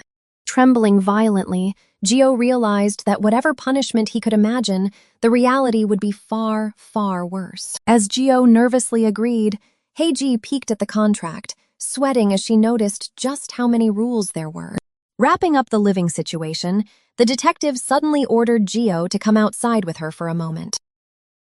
Gio's face instantly went pale, panic setting in as he nervously asked where she was taking him. But she just wanted to head outside to finally check the true extent of his mutant abilities. Leading him to an empty construction lot at early dawn, she noted it was the perfect secluded testing ground. Since he wanted to help them destroy the lab, she needed to know exactly what he was capable of. Gio casually raised his hand, explaining that his main ability was regenerating his body whenever he took damage. He revealed that his healing was fueled by consuming blood, but if he ran dry, his regeneration would drop significantly. Narrowing her eyes, the detective pointed out that regeneration didn't seem to be his only power. She remembered the aftermath of his recent battle, noting the destruction required a massive amount of physical strength. Clenching his fist, Gio guessed his artificial heart just made him a bit stronger than normal, though the detective knew it was way more than just a little bit. Gio admitted he only realized his true strength recently, noting that his physical power actually spiked whenever he absorbed blood. Realizing that blood acted as both his medicine and his raw energy source, the detective decided it was time to put those theories to the ultimate test. She suddenly tossed a heavy metal hand gripper straight at him. Catching it, Gio listened as she ordered him to squeeze the device with absolutely everything he had. Staring at the metal, Gio's eyes darkened as he remembered seeing the exact same device back at the lab. Gripping the heavy metal device, Gio wondered if he was holding it correctly. He took a deep breath, focusing entirely on channeling every ounce of his strength into his hand. Remembering his recent theory, he mentally commanded the newly absorbed blood to flow directly into his muscles, concentrating all that raw power into a single point. With a fierce shout, he squeezed down. But instead of just closing the gripper, the metal instantly snapped under the immense pressure, shattering into pieces. Gio staggered back in shock, looking at the broken device in utter disbelief. The detective watched in quiet astonishment. Crushing a device rated for 500 kilograms meant his strength was unmeasurable. She realized that his raw grip strength had actually far surpassed that of a fully grown silverback gorilla. Flustered, Gio immediately apologized for breaking her equipment, admitting that the freshly absorbed blood had boosted his power significantly. Amused by his panic, she smirked and noted that he was far stronger than she initially expected. Suddenly, chunks of concrete began to levitate around her body, defying gravity as they hummed with energy. Gio stared blankly at the floating debris, completely caught off guard by this sudden display of power. Without warning, she launched the heavy boulders straight at his head at blinding speeds. His heightened senses flared, and Gio instinctively contorted his body, dodging the deadly projectiles by a mere hair's breadth. But he wasn't fast enough to dodge them all, and one final rock slammed directly into his forehead. She was genuinely impressed, explaining that she had randomly altered their trajectories, making them almost impossible to evade. Rubbing his bruised head, Gio was stunned when she classified his physical abilities as those of a high-tier variant. Still processing what just happened, Geo wondered if her mutation was some kind of actual superpower, since the stones moved like living things. He quickly dismissed the thought as nonsense, reminding himself that heart mutations were strictly scientific, not magical supernatural phenomena. Seeing his confusion, the detective bluntly stated that the exact nature of her mutation was strictly classified. She warned Geo that he needed to follow the same rule, urging him to hide his mutant status from everyone. Staring him down, she noted that given his past, he already knew the dangers of exposure better than anyone. Geo's expression darkened as he completely agreed with her. Hiding his true nature was a matter of survival. Flashing back to his recent brutal fights, he realized he had been incredibly careless with his power since becoming human again. He needed restraint. Their tense conversation was suddenly interrupted by a familiar voice calling out to them from across the rooftop. Heiji walked over with a bright smile, happily holding up a plastic bag and a can of cola to share. Seeing the sugary drink, Geo's eyes lit up, and he practically drooled at the sight of the soda. Finding his childish reaction amusing, the detective excused herself to take a work call, leaving the two teenagers alone. Geo immediately chugged the can as Heiji eagerly asked how it tasted, noting it was a different brand. His eyes widened in ecstasy, and he loudly declared that this new cola was the most delicious thing ever. Staring at the red can, he passionately described how the sweet, stinging carbonation made it feel like his brain was exploding. He claimed the sugar rush felt like a mental switch flipping on, making Heiji laugh at his dramatic review. Staring at the red can, Geo muttered that he felt like he had tasted it somewhere before. The familiar flavor triggered a vivid memory of a towering, juicy hamburger being served on a plate. His expression darkened as he remembered drinking it alongside the hamburger his friend Chae-won had made. Seeing his sudden shift in mood, Heiji leaned in closely and nervously asked what was wrong. Geo hesitated, his eyes dropping in sorrow as he quietly began to explain, leaving Heiji staring back at him in quiet confusion. He confessed that the taste suddenly brought back memories of his friends from the research lab. Sitting together on the rooftop bench, he softly added that they were all incredibly close. Heiji smiled warmly, pointing out how much he thought about them and how comfortable he looked earlier. To Geo, they were family, making the memories of their unbearably painful life at the lab even heavier. He recalled the endless torture and brutal experiments where the only light was the moments they shared. Sneaking tiny treats and celebrating together were the only times he could truly forget the nightmare. In a place designed to break them, his friends were the only ones who let him breathe. He desperately wanted them all to escape together, but he was the only one who actually got away. Knowing his friends were still trapped in the lab's cruel grasp filled him with a sickening guilt. He clenched his trembling fist and declared that he was going to save every single one of them. Geo's eyes burned with resolve as he swore to fight the lab and destroy everything if he had to, leaving Heiji stunned. Heiji admitted she was just a normal human and might not be much help in a mutant fight. But she flashed a bright, supportive smile and told him to ask for her help any time he needed it. Geo was initially taken aback by her unwavering loyalty, but his tense expression quickly softened into a genuine smile as he quietly thanked her. A few days later, Geo found himself standing outside the gates of a massive local high school. Inside the classroom, girls were already gossiping about the handsome new transfer student, eager to get his Instagram. The teacher yelled for everyone to quiet down while Geo stood at the front, questioning his reality. His resurrection heart was pounding like crazy in his chest, terrified that he wouldn't be able to adapt. He silently cursed Haein for sending him here, completely overwhelmed and confused by the normal classroom environment. Gripping his backpack straps tightly, he nervously asked the class to please take care of him. He awkwardly introduced himself as Kim Geo, clinging to the promise that attending school would help him reunite with his friends. Taking his seat, he still couldn't believe he was actually sitting in a real high school classroom. The sheer anxiety of pretending to be normal made him feel like he was going to throw up. Instantly, his classmates swarmed his desk, bombarding him with questions about where he transferred from and if he played soccer.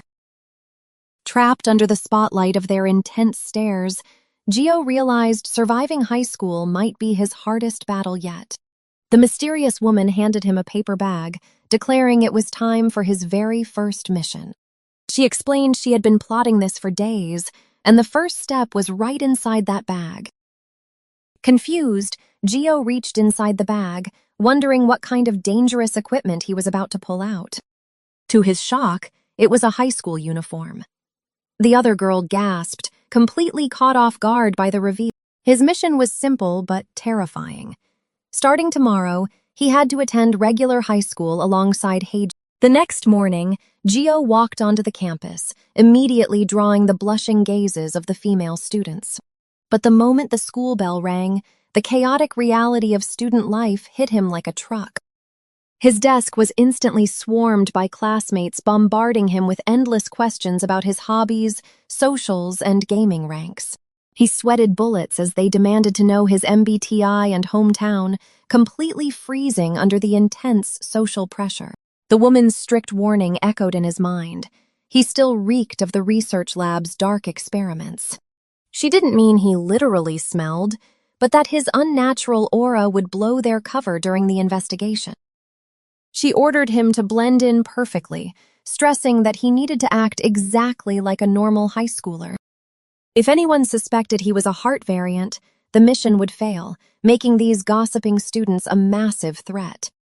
As the interrogation continued, Gio internally panicked, realizing he had no idea how to answer a single normal question. The pressure was suffocating. He grimaced, absolutely certain his dark secret was about to be exposed right then. Just as he was about to crack, a heavy hand slammed onto the desk, shouting for everyone to stop. A fierce-looking classmate stepped in, scolding the crowd for talking too much and making the new kid completely flustered. He threw an arm around Gio, rapidly making up a flawless backstory about his hometown, gaming habits, and athletic skill. Gio stared in shock, recognizing the violent aura and familiar face. It was his old friend Taegu. Taegu confidently lied to the class, claiming that he and Gio were practically childhood friends to cover for him. Dispersing the crowd, Taegu told Gio to catch up with him later since they had so much to discuss. Gio let out a massive sigh of relief, genuinely thanking Taegu for saving him from that social nightmare. Taegu's expression darkened as he whispered that Heiji had briefed him on the mission to act like perfectly normal students. Hearing that Taegu already knew the school inside and out, Gio realized he finally had a reliable ally. Striking a confident pose, Taegu gave him a thumbs up, proudly declaring that Gio could ask him absolutely anything. But that confidence shattered instantly. Moments later, Taegu was sweating cold bullets, his face pale with pure dread. The teacher relentlessly grilled Taegu in front of the entire class, scolding him for not memorizing the upcoming exam material. When asked what caused the Black Death, Taegu smirked, acting like the question insulted his vast intelligence. With absolute chest-pounding confidence, he screamed out the worst possible answer he could have thought of. Coronavirus! The teacher immediately smacked him over the head for the nonsense answer, sending the entire classroom into roaring laughter. Gio couldn't hold back his laughter as Taegu clutched his freshly smacked head. The teacher immediately pointed at Gio, demanding the transfer student answer the question instead. Taegu panicked, knowing Gio was incredibly strong, but assumed he was completely brainless. But to everyone's absolute shock, Gio confidently raised his hand and shouted, "It's Yersinia pestis!" The entire classroom murmured in awe, instantly realizing he was way smarter than Taegu. The teacher decided to test him further, asking about the Indian class structure. Without missing a beat, Gio fired back the correct answer. The teacher threw rapid-fire history questions at him, but Gio flawlessly answered every single one, rattling off facts about the Crusades, the Roman Empire, and the French Revolution effortlessly. Pushing up his glasses, the stunned teacher could only mutter a breathless, "Wow." He ordered the whole class to applaud, admitting he'd never seen a student answer that fast. Gio scratched his head bashfully as his new classmates whispered rumors about him being a top-tier genius. Meanwhile, Taegu's jaw hit the floor, absolutely shattered to learn his friend wasn't an idiot. As soon as class ended, Taegu cornered him, desperate to know how he memorized all that trivia. Taegu could barely even pronounce Sarajevo, demanding to know what the historical event actually meant. Zipping up his gym jacket, Gio gave a cheerful smile and admitted he had absolutely no clue. Taegu stared at him with a blank, confused expression, his brain completely failing to process that statement. He demanded to know how Gio got every single answer right if he didn't actually understand the material. Gio explained that back when he was locked in the research lab, textbooks were his only entertainment. He read them over and over, finding comfort in the words because it made him feel closer to his friends. Hearing that Gio spent his entire childhood memorizing textbooks just to cope with the isolation brought tears to Taegu's eyes. He grabbed Gio, sobbing uncontrollably as he mourned the tragically boring life his best friend was forced to live.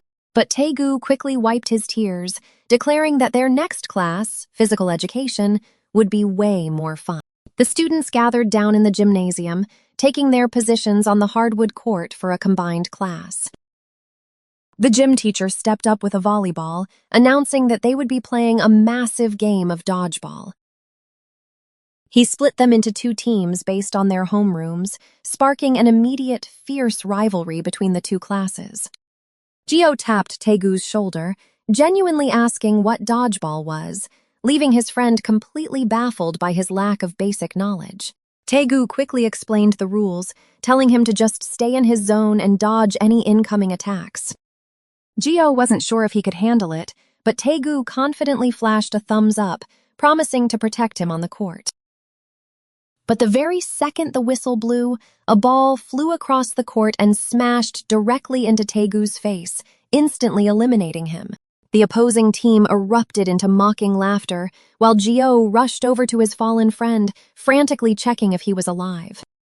Trying to look tough, Taegu claimed it just tickled, ignoring the heavy stream of blood pouring from his nose. Taegu told Gio not to worry about him, leaving Gio completely confused by the sudden change in tone. As Taegu stepped off the court, he reminded Gio that he was the only one left standing. Wiping the blood from his face, Taegu casually apologized, admitting dodgeball wasn't exactly his specialty. He told Gio to just dodge and throw, which Gio realized was exactly what he said before.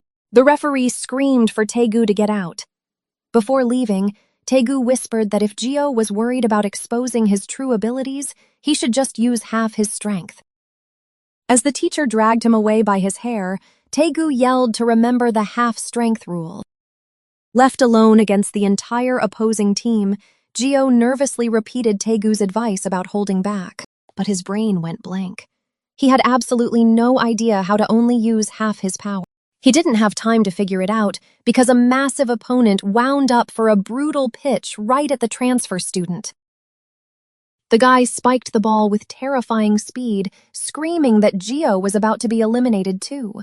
Gio panicked as the projectile rocketed toward his face, having no clue what he should do. On pure instinct, he casually leaned his head back, letting the ball harmlessly whiz past him. As another throw came his way, he continued to dodge, desperately trying to calculate half his strength. Swaying side to side, a terrible realization suddenly hit him as he thought he figured it out. The spectating students gasped in absolute shock, unable to believe his insane skill at dodging every single throw. They praised the new transfer student, completely unaware of the ridiculous logic running through Gio's head. Bending over backward to avoid another strike, the crowd noticed his lower body wasn't moving at all. Gio had taken Taegu's advice literally, choosing to only use the top half of his body to evade. He wove through a relentless barrage of dodgeballs, leaving afterimages behind as the opposing class thought he was just mocking them. Watching from the sidelines, Taegu frantically waved his arms, screaming that splitting his body top and bottom wasn't what he meant. Gio paused, wondering if he should split left and right instead. That split second of distraction was all it took for a dodgeball to slam directly into his face. The impact knocked Gio flat onto his back, leaving the opposing team worried they had thrown way too hard. Gio sat up with a heavy nosebleed, prompting the other students to rush over and check on him. But instead of crying, Gio just burst into bright laughter, assuring everyone that he was perfectly fine. Up in the bleachers, a girl nudged her friend Heiji, swooning over how handsome and athletic Gio was. Heiji rested her chin on her hands with a warm smile, happy to see him adjusting so well. The school day finally ended, and the students spilled out into the sunset, chatting about their upcoming exams. Walking home together, Taegu stretched his arms and asked Gio how he liked his very first day of school. He chuckled, noting that trying to hide their true identities and not get caught wasn't exactly easy. Giving a confident thumbs up, Taegu promised he was the only senior Gio could truly rely on anytime. Gio offered a genuine smile in return, agreeing that this normal life was definitely different from the lab. For Gio, experiencing total freedom was overwhelming. He could play soccer without restrictions, talk openly without being monitored, and buy whatever snacks he wanted at the school store. It was a stark contrast to his past. He admitted to his friends that living this freely still felt incredibly awkward to him. But looking at Heiin and Taegu, he confessed that today was the most fun he ever had. Without them, he never would have experienced such a normal life. Flashing a bright, genuine smile, Gio sincerely thanked them for everything they had done. Flustered, Taegu scolded him, telling Gio to stop saying embarrassing things since there was still so much to learn. Meanwhile, out at an abandoned facility tied to the research lab, dark operations were underway. Rogue mercenaries walked through the shadows, confirming that the lab still had not noticed them sneaking out supplies. The leaders smirked, noting they just needed to play along for a few more days to finish their heist. But their confident stride halted when the leaders suddenly spotted something out of place in the warehouse. Sitting right in the middle of their path was a strange man casually slurping down a cup of instant ramen. The man barely looked up through his dark sunglasses, casually complaining that they arrived before he finished eating. Assuming he was a drifter, the boss ordered him removed. A goon slapped the noodles away, making the stranger cry out in despair for his spilled soup. The boss lost his patience, threatening to blast the crazy guy's head off if he kept whining about his soup. Ignoring the threat, the stranger leaned in close, munching on a sausage as he inspected the boss's face to confirm his identity. Complaining that he could not see well, the man casually snapped his own sunglasses in half, chuckling as his vision cleared up. Without warning, the stranger launched a brutal headbutt straight into the boss's face, moving so fast the goons barely registered the strike. The second goon immediately lunged forward, threatening to kill the intruder before he could cause more damage. But as his fist connected, the goon screamed in agony, realizing his hand was completely shattered. The stranger's face was literally made of stone. As the goon wailed over his broken hand, the man just told him to quit exaggerating. Slowly standing up over the groaning thugs, the stone-faced man dusted himself off to claim his pride. He knew these men had just been paid by the research lab, and he bluntly demanded to know how much.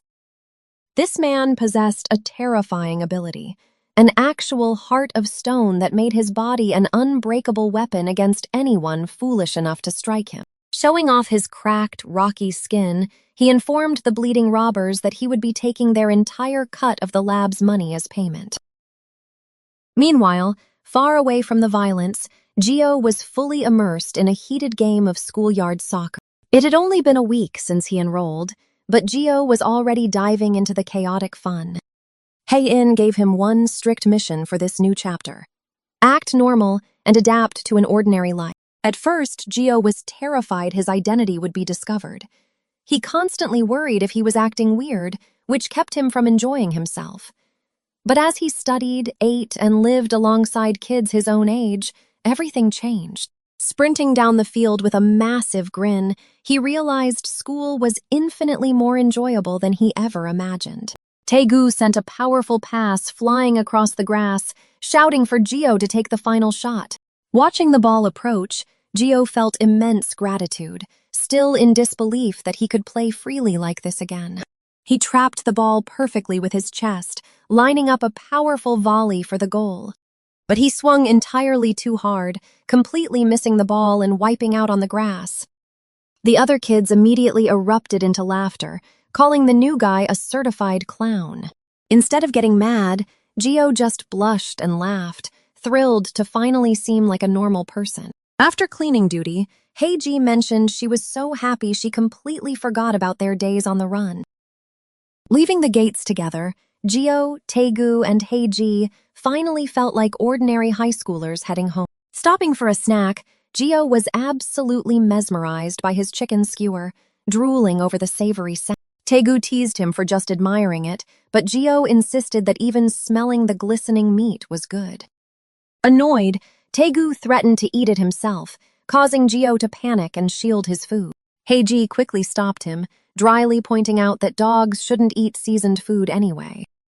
Their bickering was cut short when a pathetic groan echoed from an alleyway right next to them. A strange man in sunglasses was crawling across the pavement, trembling and complaining about using too much power. He had spent the entire night fighting off an unexpected army of thugs and had zero strength left. Desperate to eat something before he collapsed, his eyes locked onto a nearby flower bed. He reached out, planning to use his heart to absorb energy straight from the dirt. Before he could, Gio suddenly grabbed his wrist, yelling at him not to eat the dirt. Startled, the man tried to explain he wasn't actually going to eat the soil. But Gio passionately warned him that eating dirt only leads to terrible stomach aches. Pointing to the plants, Gio cheerfully suggested he eat the dandelion leaves and clovers instead. Heiji just sighed, reminding Gio that people aren't supposed to eat wild weeds either. Frantic, the man waved his hands, insisting they had a misunderstanding and he wasn't homeless. The three teens just stared at him in complete silence, clearly not believing a word. Suddenly, the man's nose twitched as he caught a delicious scent drifting through the air. He locked onto Gio's chicken skewer, practically begging the boy to hand it over. Gio hesitated, staring at the perfectly cooked meat he hadn't even taken a bite of yet. But seeing this desperate stranger reminded Gio of his past self, inspiring him to pay forward Heiji's kindness. Trembling with reluctance, he held out the skewer and told the man to just take one bite. The man did not hold back, unhinging his jaw to shove the entire stick of meat into his mouth. He aggressively chomped the whole thing down while Gio screamed in absolute horror. Letting out a massive burp, the man collapsed onto his back, declaring he could finally live again. The man laid on the ground, praising the fantastic taste of the chicken, while Gio mourned his lost snack. Sitting up, the mysterious man rummaged through his black duffel bag, promising to pay them back. The three teens stared in absolute shock as the bag revealed massive stacks of 50,000 won bills. With a confident smirk, he held out a thick wad of cash, asking if it was enough reward. Their jaws hit the floor. The moment they realized he wasn't just some starving beggar changed everything. He urged them to buy 30 more skewers, but before Gio could take it, a hand suddenly snatched the money away. Two thieves on a speeding motorcycle completely swiped the man's heavy bag of cash right from his hands. The group panicked, screaming for someone to catch the pickpockets as the bike zoomed down the street, taking all of the man's precious money. The girl quickly pulled out her phone to call the police, but looked up to find that her friends had completely vanished. Without hesitation, Gio and his red-haired friend Taegu had already sprinted after the thieves. The man in the suit desperately chased behind them, screaming for his stolen bag as Taegu yelled for Gio to keep pushing forward. The bikers glanced back and laughed, mocking the stupid punks for thinking they could outrun a motorcycle. Dropping to all fours, Gio told Taegu he was going to chase them down alone. Taegu stopped in his tracks, realizing it was hard for Gio to use his powers with spectators. To buy Gio some time, Taegu dramatically lunged forward, grabbing the man in the suit by his pants. The man screamed as his pants ripped down, while Taegu awkwardly apologized, pretending he had almost tripped. With the others stalled, Gio sprinted ahead. He knew he could finally get the bag back now that no one was watching. Deep inside his chest, his monstrous resurrection heart began to beat with a terrifying, unnatural power. His body surged with superhuman speed, leaving a literal blur as he dashed down the empty street. The passenger on the bike looked back in absolute terror as Gio suddenly appeared right behind them. He cursed in disbelief, completely baffled as to how a human on foot caught up to them. Seeing Gio's eyes glowing an eerie red, the terrified passenger screamed at his partner to drive faster and shake the monster off. The driver cranked the throttle, tearing up the asphalt as the motorcycle desperately tried to pull away from the boy. But Gio just stomped harder into the pavement, launching himself forward with immense, ground-shattering force. The thieves panicked, wondering what kind of freakish physical strength this kid possessed to keep matching their speed. Realizing the distance wasn't widening at all, the bikers concluded that this relentless punk had to be some kind of unnatural variant. As they sped past a construction site, the driver noticed a towering stack of heavy cinder blocks. Desperate to escape, the passenger pointed at the scaffolding and yelled for his partner to knock it down. Swinging a heavy pipe, the passenger smashed the support beams, screaming for the variant to eat dirt. The entire structure collapsed, sending a massive avalanche of heavy concrete blocks raining straight down onto Gio before he could react. A violent explosion of dust and rubble consumed the street. The bikers cheered, convinced they had finally crushed the relentless boy to death. Flipping him the bird, the biker mocked Gio, saying his goodbyes as they rode off. But the celebration was premature. Gio shoved the heavy concrete blocks off his body, groaning as his head throbbed. Brushing the dust off, he muttered that he needed to catch up to them again. Startled onlookers stared in complete disbelief, wondering out loud if he was actually okay. Realizing a crowd was already gathering to call an ambulance, Gio knew he had to move fast. Meanwhile, the bikers sped toward their remote hideout, completely unaware of what was coming. The passenger laughed, double-checking to make sure their relentless pursuer was finally dead. He bragged about their sweet profit, but his smirk vanished as he screamed at the driver to look ahead. Standing right in their path was the terrifying man they had encountered earlier, pulling his fist back for a devastating strike. Without hesitation, the man slammed his fist straight into the driver's helmet. The sheer force of the impact launched both bikers off their motorcycle, sending them skidding violently across the concrete floor. They hit the ground hard, screaming in agony as their bodies scraped against the pavement. The man casually strolled up to them, asking why they were running so desperately. Lowering his sunglasses, he mocked them, revealing that he could track their movements as long as they touched the ground. The tattooed driver cursed in terror, finally realizing that this monster was also a variant.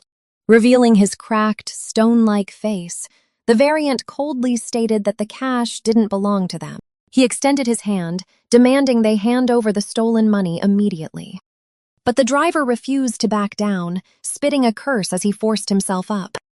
Grabbing the man's shirt, the driver sneered, asking if having a variant heart made him invincible. Right on cue, the roaring engines of his gang echoed through the building. Dozens of bikers surrounded the stone-faced variant, trapping him in a blinding circle of headlights inside their hideout. Smirking confidently, the gang leader declared they would just capture and sell him off too. Unfazed, the variant crouched down to touch the earth, warning them that they didn't have nearly enough men. His unique variant heart began to violently pump, channeling immense power directly into the ground beneath him. As his palm pressed against the concrete, destructive energy surged outward, fracturing the floor. Realizing the immediate danger, the terrified bikers gunned their engines and charged forward, screaming at each other to ram him before he could fully unleash his deadly powers. But before the lead biker could reach him, the ground violently buckled beneath his tires. The entire warehouse began to tremble as deep fissures tore through the concrete, leaving the gang terrified of the sudden earthquake. Massive stone pillars erupted from the floor, launching the bikers into the air. The leader watched in utter horror, finally understanding that this man was far beyond a normal variant.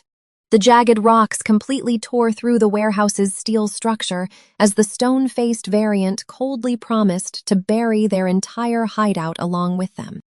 In mere seconds, the massive stone spikes crushed the gang and completely obliterated the entire building. Meanwhile, at a corporate office, an agent handed a classified file to his team leader, delivering the tracking data she had requested on their priority target. The team leader reviewed a file on Kang Dong-wook, a construction boss connected to the lab. Looking at his photo, she noted that the executive looked surprisingly young for his position. Suspecting a deeper connection, she told her subordinate that they should bring G.O. in to check. The agent wasn't completely sure if it was a match, but she was intrigued. She smirked, thinking he could be the friend G.O. had been desperately searching for, or not. However, her sharp intuition told her that he was exactly the boy they needed. Moments later, G.O. burst into her office, excitedly shouting, "You found my friend!" She warned him not to get his hopes up, prompting him to nervously back down. Changing the subject, she complimented his uniform and casually asked how school was going. He smiled and said it was great, but being normal only made him miss his friends. Then his expression darkened, demanding to know what she meant about finding his lost friend. She slid a file across the desk, explaining they were investigating a suspect his age. She told him to see for himself and confirm if this was the right guy. As G.O. picked up the photograph, he stared at the face in absolute shock. He instantly recognized him, yelling that it was the homeless man from earlier. G.O. claimed the guy ate all his chicken skewers, leaving the team leader completely confused. Trying to get back on track, she asked if the name Kang Dong-wook rang a bell. He didn't recognize the name at all, explaining that his vision was blurry back at the research lab. But as he stared closer at the man's face, something suddenly clicked in his mind. His eyes widened in pure disbelief as he let out a loud gasp of realization. Looking at a second photo from the warehouse, he noticed the man using his powers. He saw the man's arm turning entirely to solid stone, confirming his deepest suspicion. Flashing back to his childhood, G.O. realized this wasn't Kang Dong-wook. It was his old robber Hyung. He frantically declared that with rock-based abilities like that, the man in the photo had to be Do-hyung. She confirmed his theory, stating that the suspect possessed the power of the rock heart. Desperate for a reunion, G.O. immediately demanded to know where his friend was right now. She revealed the harsh truth. Do-hyung was cooperating with the lab, which is exactly how he became a wealthy construction CEO. Though the evidence was circumstantial, she was certain, making him their primary target. G.O. was devastated to learn that Do-hyung was working for the enemy, just like Chae-won. Seeing his emotional investment, she leaned forward with a sly smirk and asked if he was ready for a new mission. G.O. accepted the dangerous new mission with a confident smirk, ready to face his past. He slammed his hands onto the desk, declaring that of course he had to do this. He was fully prepared to risk his own resurrection abilities to uncover the dark truth. His target was Hodan Construction, a massive company where his old friend Do-hyung was acting as CEO. The plan was simple. G.O. would go undercover as a laborer at the job site to make contact. He needed to find out exactly what Do-hyung's connection to the research lab was, even if it meant doing grueling manual labor. But her warning echoed in his mind. These were not the same friends he once knew. Do-hyung's ties to the lab went much deeper than Chae-won's, meaning G.O. needed to be twice as cautious. However, if he could somehow persuade his old friend, or better yet, turn him against their enemies, then they could finally drag the people who were exploiting his friends out of the shadows. He was determined to expose the lab itself and drag them all out into the blinding light. Meanwhile, Taegu was struggling under a massive load of bricks, growling and wondering why he was even there. He complained that G.O. promised they would just find his friend, not do agonizing manual labor. Gio calmly asked if he was exhausted, thanking him but noting he was pushing himself way too hard. Trying to save face, Taegu gave a shaky thumbs up, claiming the heavy work was an absolute breeze. Taegu grumbled that he expected a full-on spy mission infiltrating a corporate office, not hauling bricks on a dusty site. Gio just flashed a bright smile, telling his exhausted friend to trust him and thanking him for the help. Panting heavily, Taegu asked when they were actually going to meet this supposed CEO friend of his. When Gio casually admitted he had no idea where Do-hyung was, Taegu completely lost his mind in a fit of rage. Gio did not see the problem, but Taegu pointed out there were hundreds of workers on this massive site. Desperate to stop working, Taegu pointed at some older supervisors resting nearby, suggesting they ask them about the CEO. Taegu smirked, bragging that old men loved it when you sucked up to them, confident he could get quick answers. But his plan backfired instantly. The supervisor crushed his cup, screaming at the bratty kids for trying to slack off so early. He barked that the adults were busy and told the brats to use their own brains to figure things out. He went on a bitter tirade, complaining that kids these days just run away the second things get hard and make a mess. Poking Gio in the chest, the angry man demanded to know who told a pretty boy to carry such heavy materials. Pointing at a massive stack of supplies, he ordered them to move it all within an hour or go the hell home. Terrified by the sudden screaming, both boys instantly panicked and agreed to do the insane task without another word. As the older men walked away, they muttered about how they never should have hired such useless, lazy brats. Taegu sighed, realizing they had to finish the back-breaking work before they could even ask any questions. Looking at the towering stack of cement, Taegu wondered how they could possibly move it all in an hour. Gio remembered the older men complaining about them carrying too much and running earlier, so he formed a plan. "Then we'll just carry more and walk," Gio declared, effortlessly hoisting 8 heavy bags onto his back at once. Taegu panicked, screaming that normal people couldn't just casually carry 160 kilograms. The older workers watched in sheer confusion as Gio brushed off the concern and decided to keep moving. As he zoomed past them, the men shouted that he was running again, but Gio stubbornly insisted he wasn't. "I'm fast walking!" he yelled, his feet moving at a comical speed that left the workers utterly speechless. Desperate not to be left behind, Taegu sprinted after his friend, huffing and puffing with his own load. The foreman stared in disbelief, wondering what kind of monstrous strength it took to carry 8 bags like that. Thanks to Gio's insane pace, Taegu proudly announced that they had already finished moving the entire pile. Wiping his sweat, Taegu grinned and asked what else they needed to do, having beaten the 1-hour deadline. The foreman scoffed, annoyed that they still had energy to spare after doing the job so clumsily. He pointed out more cement on the other side, but before he could finish his sentence, Gio was gone. Gio immediately zipped back and forth across the site, politely asking the stunned workers to make way as he cleared out the second pile in record time. The foreman screamed in absolute shock as Taegu huffed and puffed, proudly declaring the second pile was completely finished. Sparkling with unnatural stamina, Gio eagerly asked what else they could do, leaving the older men completely dumbfounded. Realizing these kids weren't normal, the baffled foreman decided to put their boundless energy to the ultimate test. They immediately put Gio to work mixing fresh cement, hoping the repetitive, heavy labor would finally tire him out. Meanwhile, Taegu was assigned to haul massive toolboxes around the site, happily keeping pace with the demanding crew. But Gio didn't even break a sweat, effortlessly carrying massive wooden beams that usually required 2 grown men. The workers couldn't help but admire their stamina, praising the boys for being diligent and incredibly quick. As they pulled heavy cables, one worker laughed, saying he'd welcome all youngsters if they worked this hard. But that's when things went horribly wrong.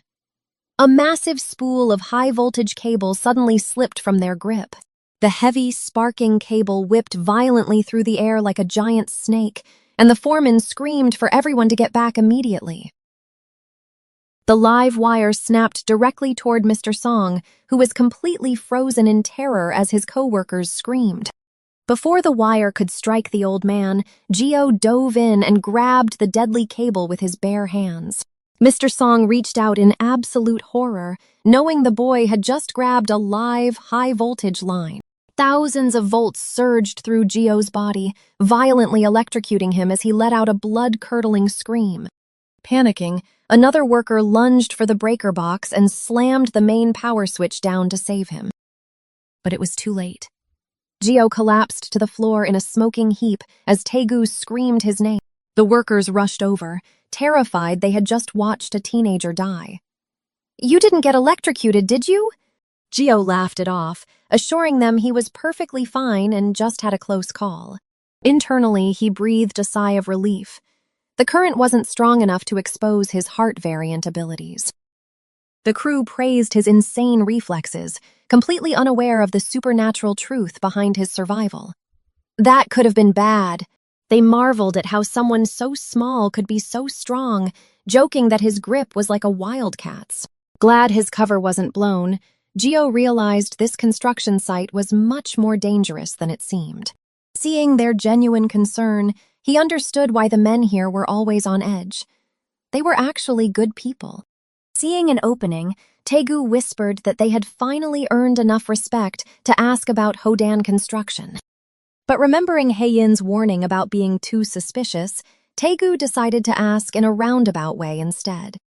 He casually asked one of the older men if there was a crew with people around their age. The worker glared at him, offended. "Wouldn't that be our age? There are plenty here around their 40s. Realizing he just called a 40-year-old a teenager, Taegu nervously laughed, trying to backtrack his massive mistake. He quickly slapped a hand over Gio's mouth before he could reveal he was actually 17. Taegu quickly clarified that he meant a company with workers in their early 20s, prompting a sudden realization. "Hodan Construction?" the worker asked. Taegu eagerly nodded, begging to know where they could find them. The man warned them that Hodan was unbelievably tough. The pay was high, but the work was twice as brutal. Taegu didn't care about the danger. He just needed to know where the Hodan crew was. Just then, the worker pointed toward the entrance. "Oh, look, they're coming in right now." A sleek white van rolled onto the dirt lot, bringing the mysterious Hodan crew with it. As the door slid open, Taegu's jaw dropped. The first guy out was wearing expensive Gucci sneakers. One by one, the men stepped out, looking more like gangsters than laborers. What kind of construction workers wore luxury brands on the job? Taegu stared in disbelief at the Louis Vuitton and Burberry. Just how much money was this crew making? But as the final man stepped out of the driver's seat, the atmosphere instantly shifted. A tall, intimidating man with long hair and dark sunglasses hopped down, radiating an overwhelming presence. He paused, pulling his glasses down as his sharp eyes locked directly onto Gio's face. He walked straight up to him. "Aren't you the kid who gave me that chicken skewer?" He leaned in uncomfortably close, scrutinizing Gio's features to make sure his memory wasn't playing tricks. "We've met before," he muttered, confirming the bizarre connection between the two of them. Gio instantly remembered his time in the research lab, sharing food with a fellow test subject. A knowing smile spread across Gio's face. "Then, Robert Hyung, I know you better than anyone." Gio stared him down. "We've met before. It's been over 10 years, he stated, refusing to break eye contact. Kang Do-hyung lowered his sunglasses, studying the boy's face. "We've met before, right?" he asked, memory jogged. Back in the lab, they were subjects together. "Of course, Kang Do-hyung. I know you so well." Gio locked eyes with him. "We have met before. It's been over 10 years, he repeated firmly. Do-hyung's face lit up. "Right! You're the one who gave me chicken skewers, aren't you? What a coincidence." But Gio wasn't there by chance. "It's not a coincidence. I came here knowing you work here." Do-hyung adjusted his glasses, his smile fading into confusion. You came looking for me." "I'm entering your company," Gio declared. He planned to dig up everything connecting Do-hyung to the lab. He didn't care if Do-hyung was being helped or threatened. Like before, we'll become friends again, Gio thought. Remembering the quiet boy from the facility, Gio vowed to himself to cut off every single connection. That innocent kid was gone, replaced by a hardened gangster. But Gio wasn't going to give up. Do-hyung slumped onto the couch, crossing his legs. So the reason you came to find me is because you want to join our company? He finished. Gio sat down across from him. Yes, Do-hyung smirked, completely dismissing the idea. I appreciate the thought, but that might be a bit difficult. Go back. Gio had expected this. I figured you'd be principled, but in the end, you won't have a choice. You're definitely going to need me, Gio said with absolute confidence, because I know you far too well. Do-hyung scoffed at the sheer arrogance. You need me? Me? That's when Gio stood up from the couch. I'll show you, Gio said, ready to prove exactly how deeply he understood his old friend's habits. The gang members sneered. Why the hell would we need you, you punk? One demanded aggressively. Do-hyung wasn't amused. Stop stalling and leave, he ordered, fully expecting the kid to tuck his tail and run. Instead, Gio moved like a blur, zipping around the room and rearranging everything before anyone could even blink. His friend panicked as the gangsters yelled, What are you suddenly doing? You can't just touch things here carelessly. Ignoring their threats, Gio shoved a massive steel cabinet across the floor. Hey, you crazy bastard! They screamed. Coming to a halt, Gio casually brushed off his hands. It's all done, he announced to the room. From above, the room looked entirely different. This is the most efficient layout, Gio stated, admiring his handiwork. The gang members were furious. What kind of nonsense is that? Drag that bastard out, they roared. But Do-hyung raised a hand, stopping his men. Intrigued, he demanded, Explain why this is efficient. Gio rattled off the details, the coffee cup on the right, documents sorted by date, and pens within easy reach. Do-hyung pointed a thumb over his shoulder. Why did you move that cabinet? He asked, testing his logic. Gio looked back. It was covering the window, a window that lets you see the entire construction site. For a CEO who needs to supervise everything, this window is absolutely essential, Gio explained. The foreman snapped, yelling that they already arranged the office efficiently in their own way. If that were true, there wouldn't have been an accident today, Gio replied smoothly. He argued that real efficiency meant arranging things to immediately respond to sudden danger. The foreman stammered in confusion, completely unaware that a dangerous accident had even occurred earlier. Hearing this, Do-hyung glared fiercely at his crew, disgusted that they missed something so critical. He pointed straight at the foreman and demanded to know if he was aware of it. Sweating bullets, the foreman muttered that he hadn't received a report, making Do-hyung erupt in anger. Scattered materials! Missing workers! Do-hyung roared, furious that they couldn't grasp the site's delays. That lack of awareness was exactly why these accidents kept happening. Then, Do-hyung turned his intense gaze and pointed a finger directly at Gio, who just stood there waiting for the verdict. Suddenly, a massive grin spread across Do-hyung's face as his anger completely melted away. He burst into loud laughter, thrilled that Gio had perfectly explained the core principles he had forgotten. Gio smiled inwardly, knowing full well that Do-hyung was actually the one who taught him this. Years ago in the lab, a young Do-hyung had arranged furniture to widen the pathways so the other kids wouldn't get hurt.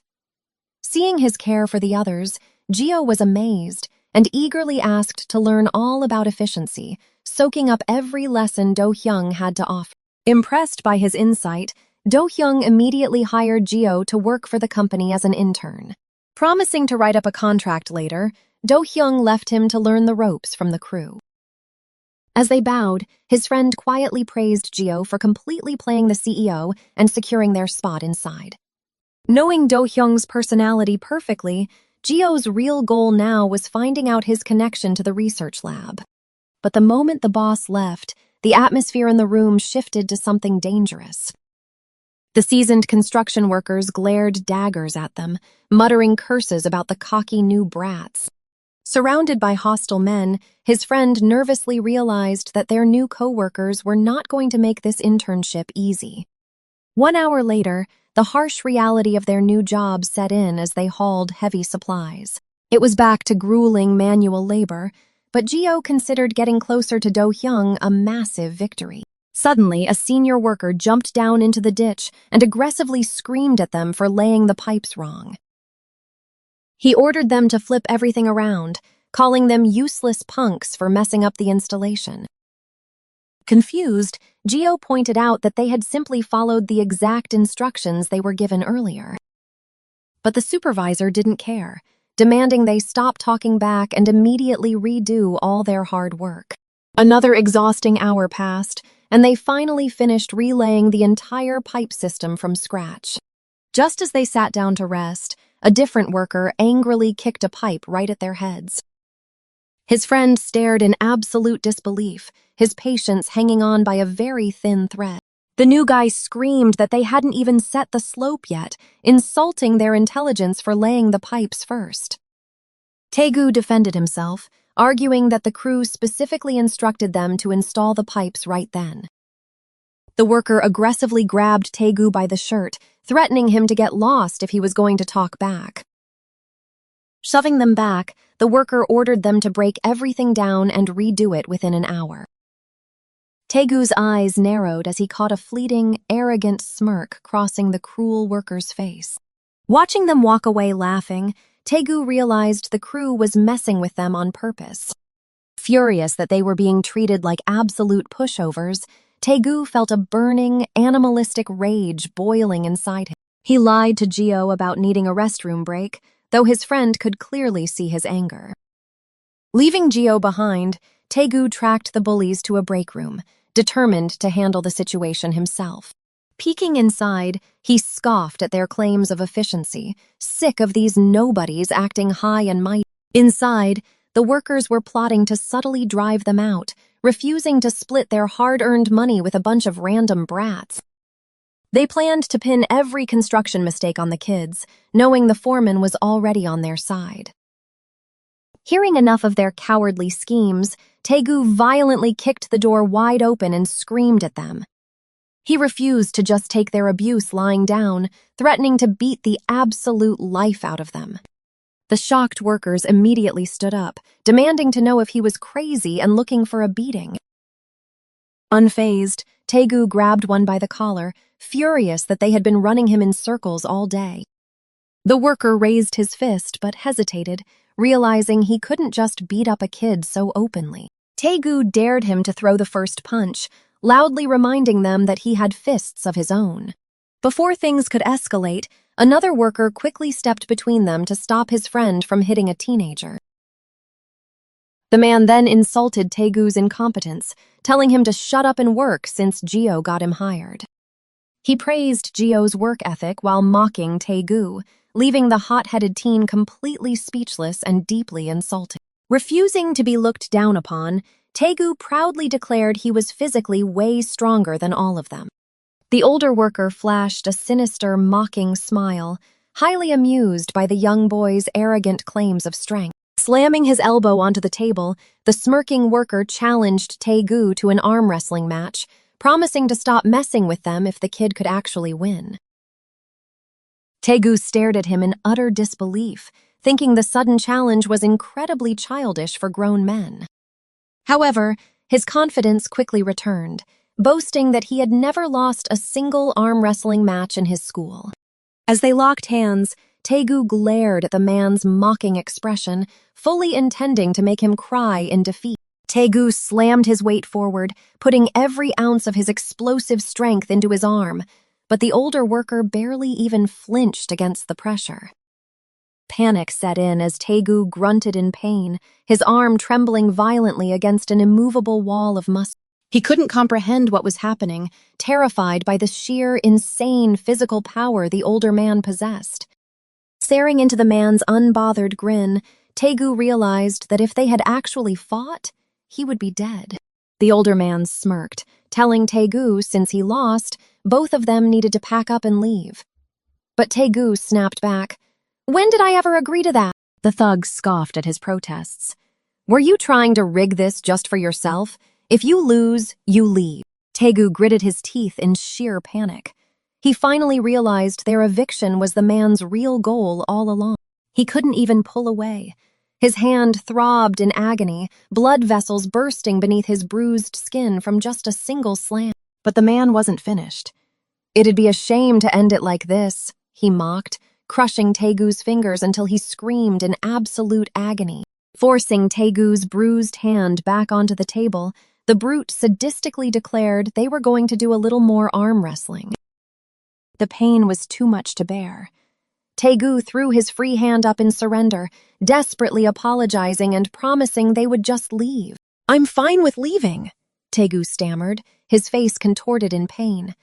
"But I don't think my friend is going to agree to that." He begged them to let his friend try arm wrestling too. The thug just scoffed. "That tiny pretty boy." The older man coldly told Taegu to convince his friend himself. But Taegu wasn't pleading for his own life anymore.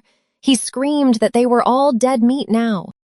He knew exactly how violently stubborn Gio was.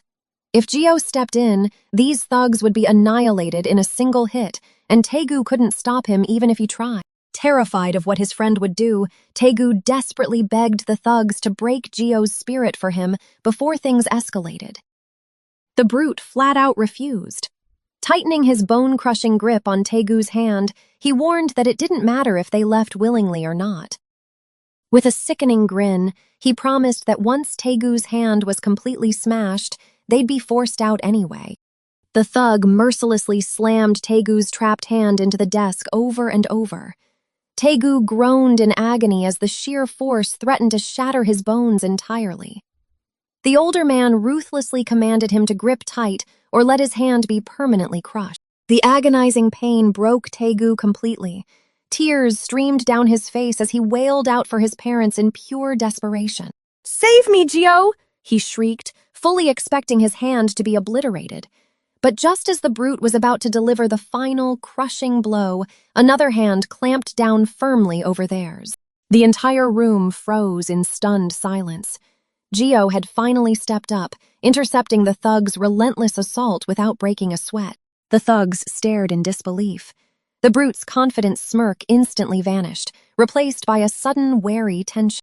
Taegu gasped his friend's name, a wave of immense relief washing over him as Gio took control of the situation.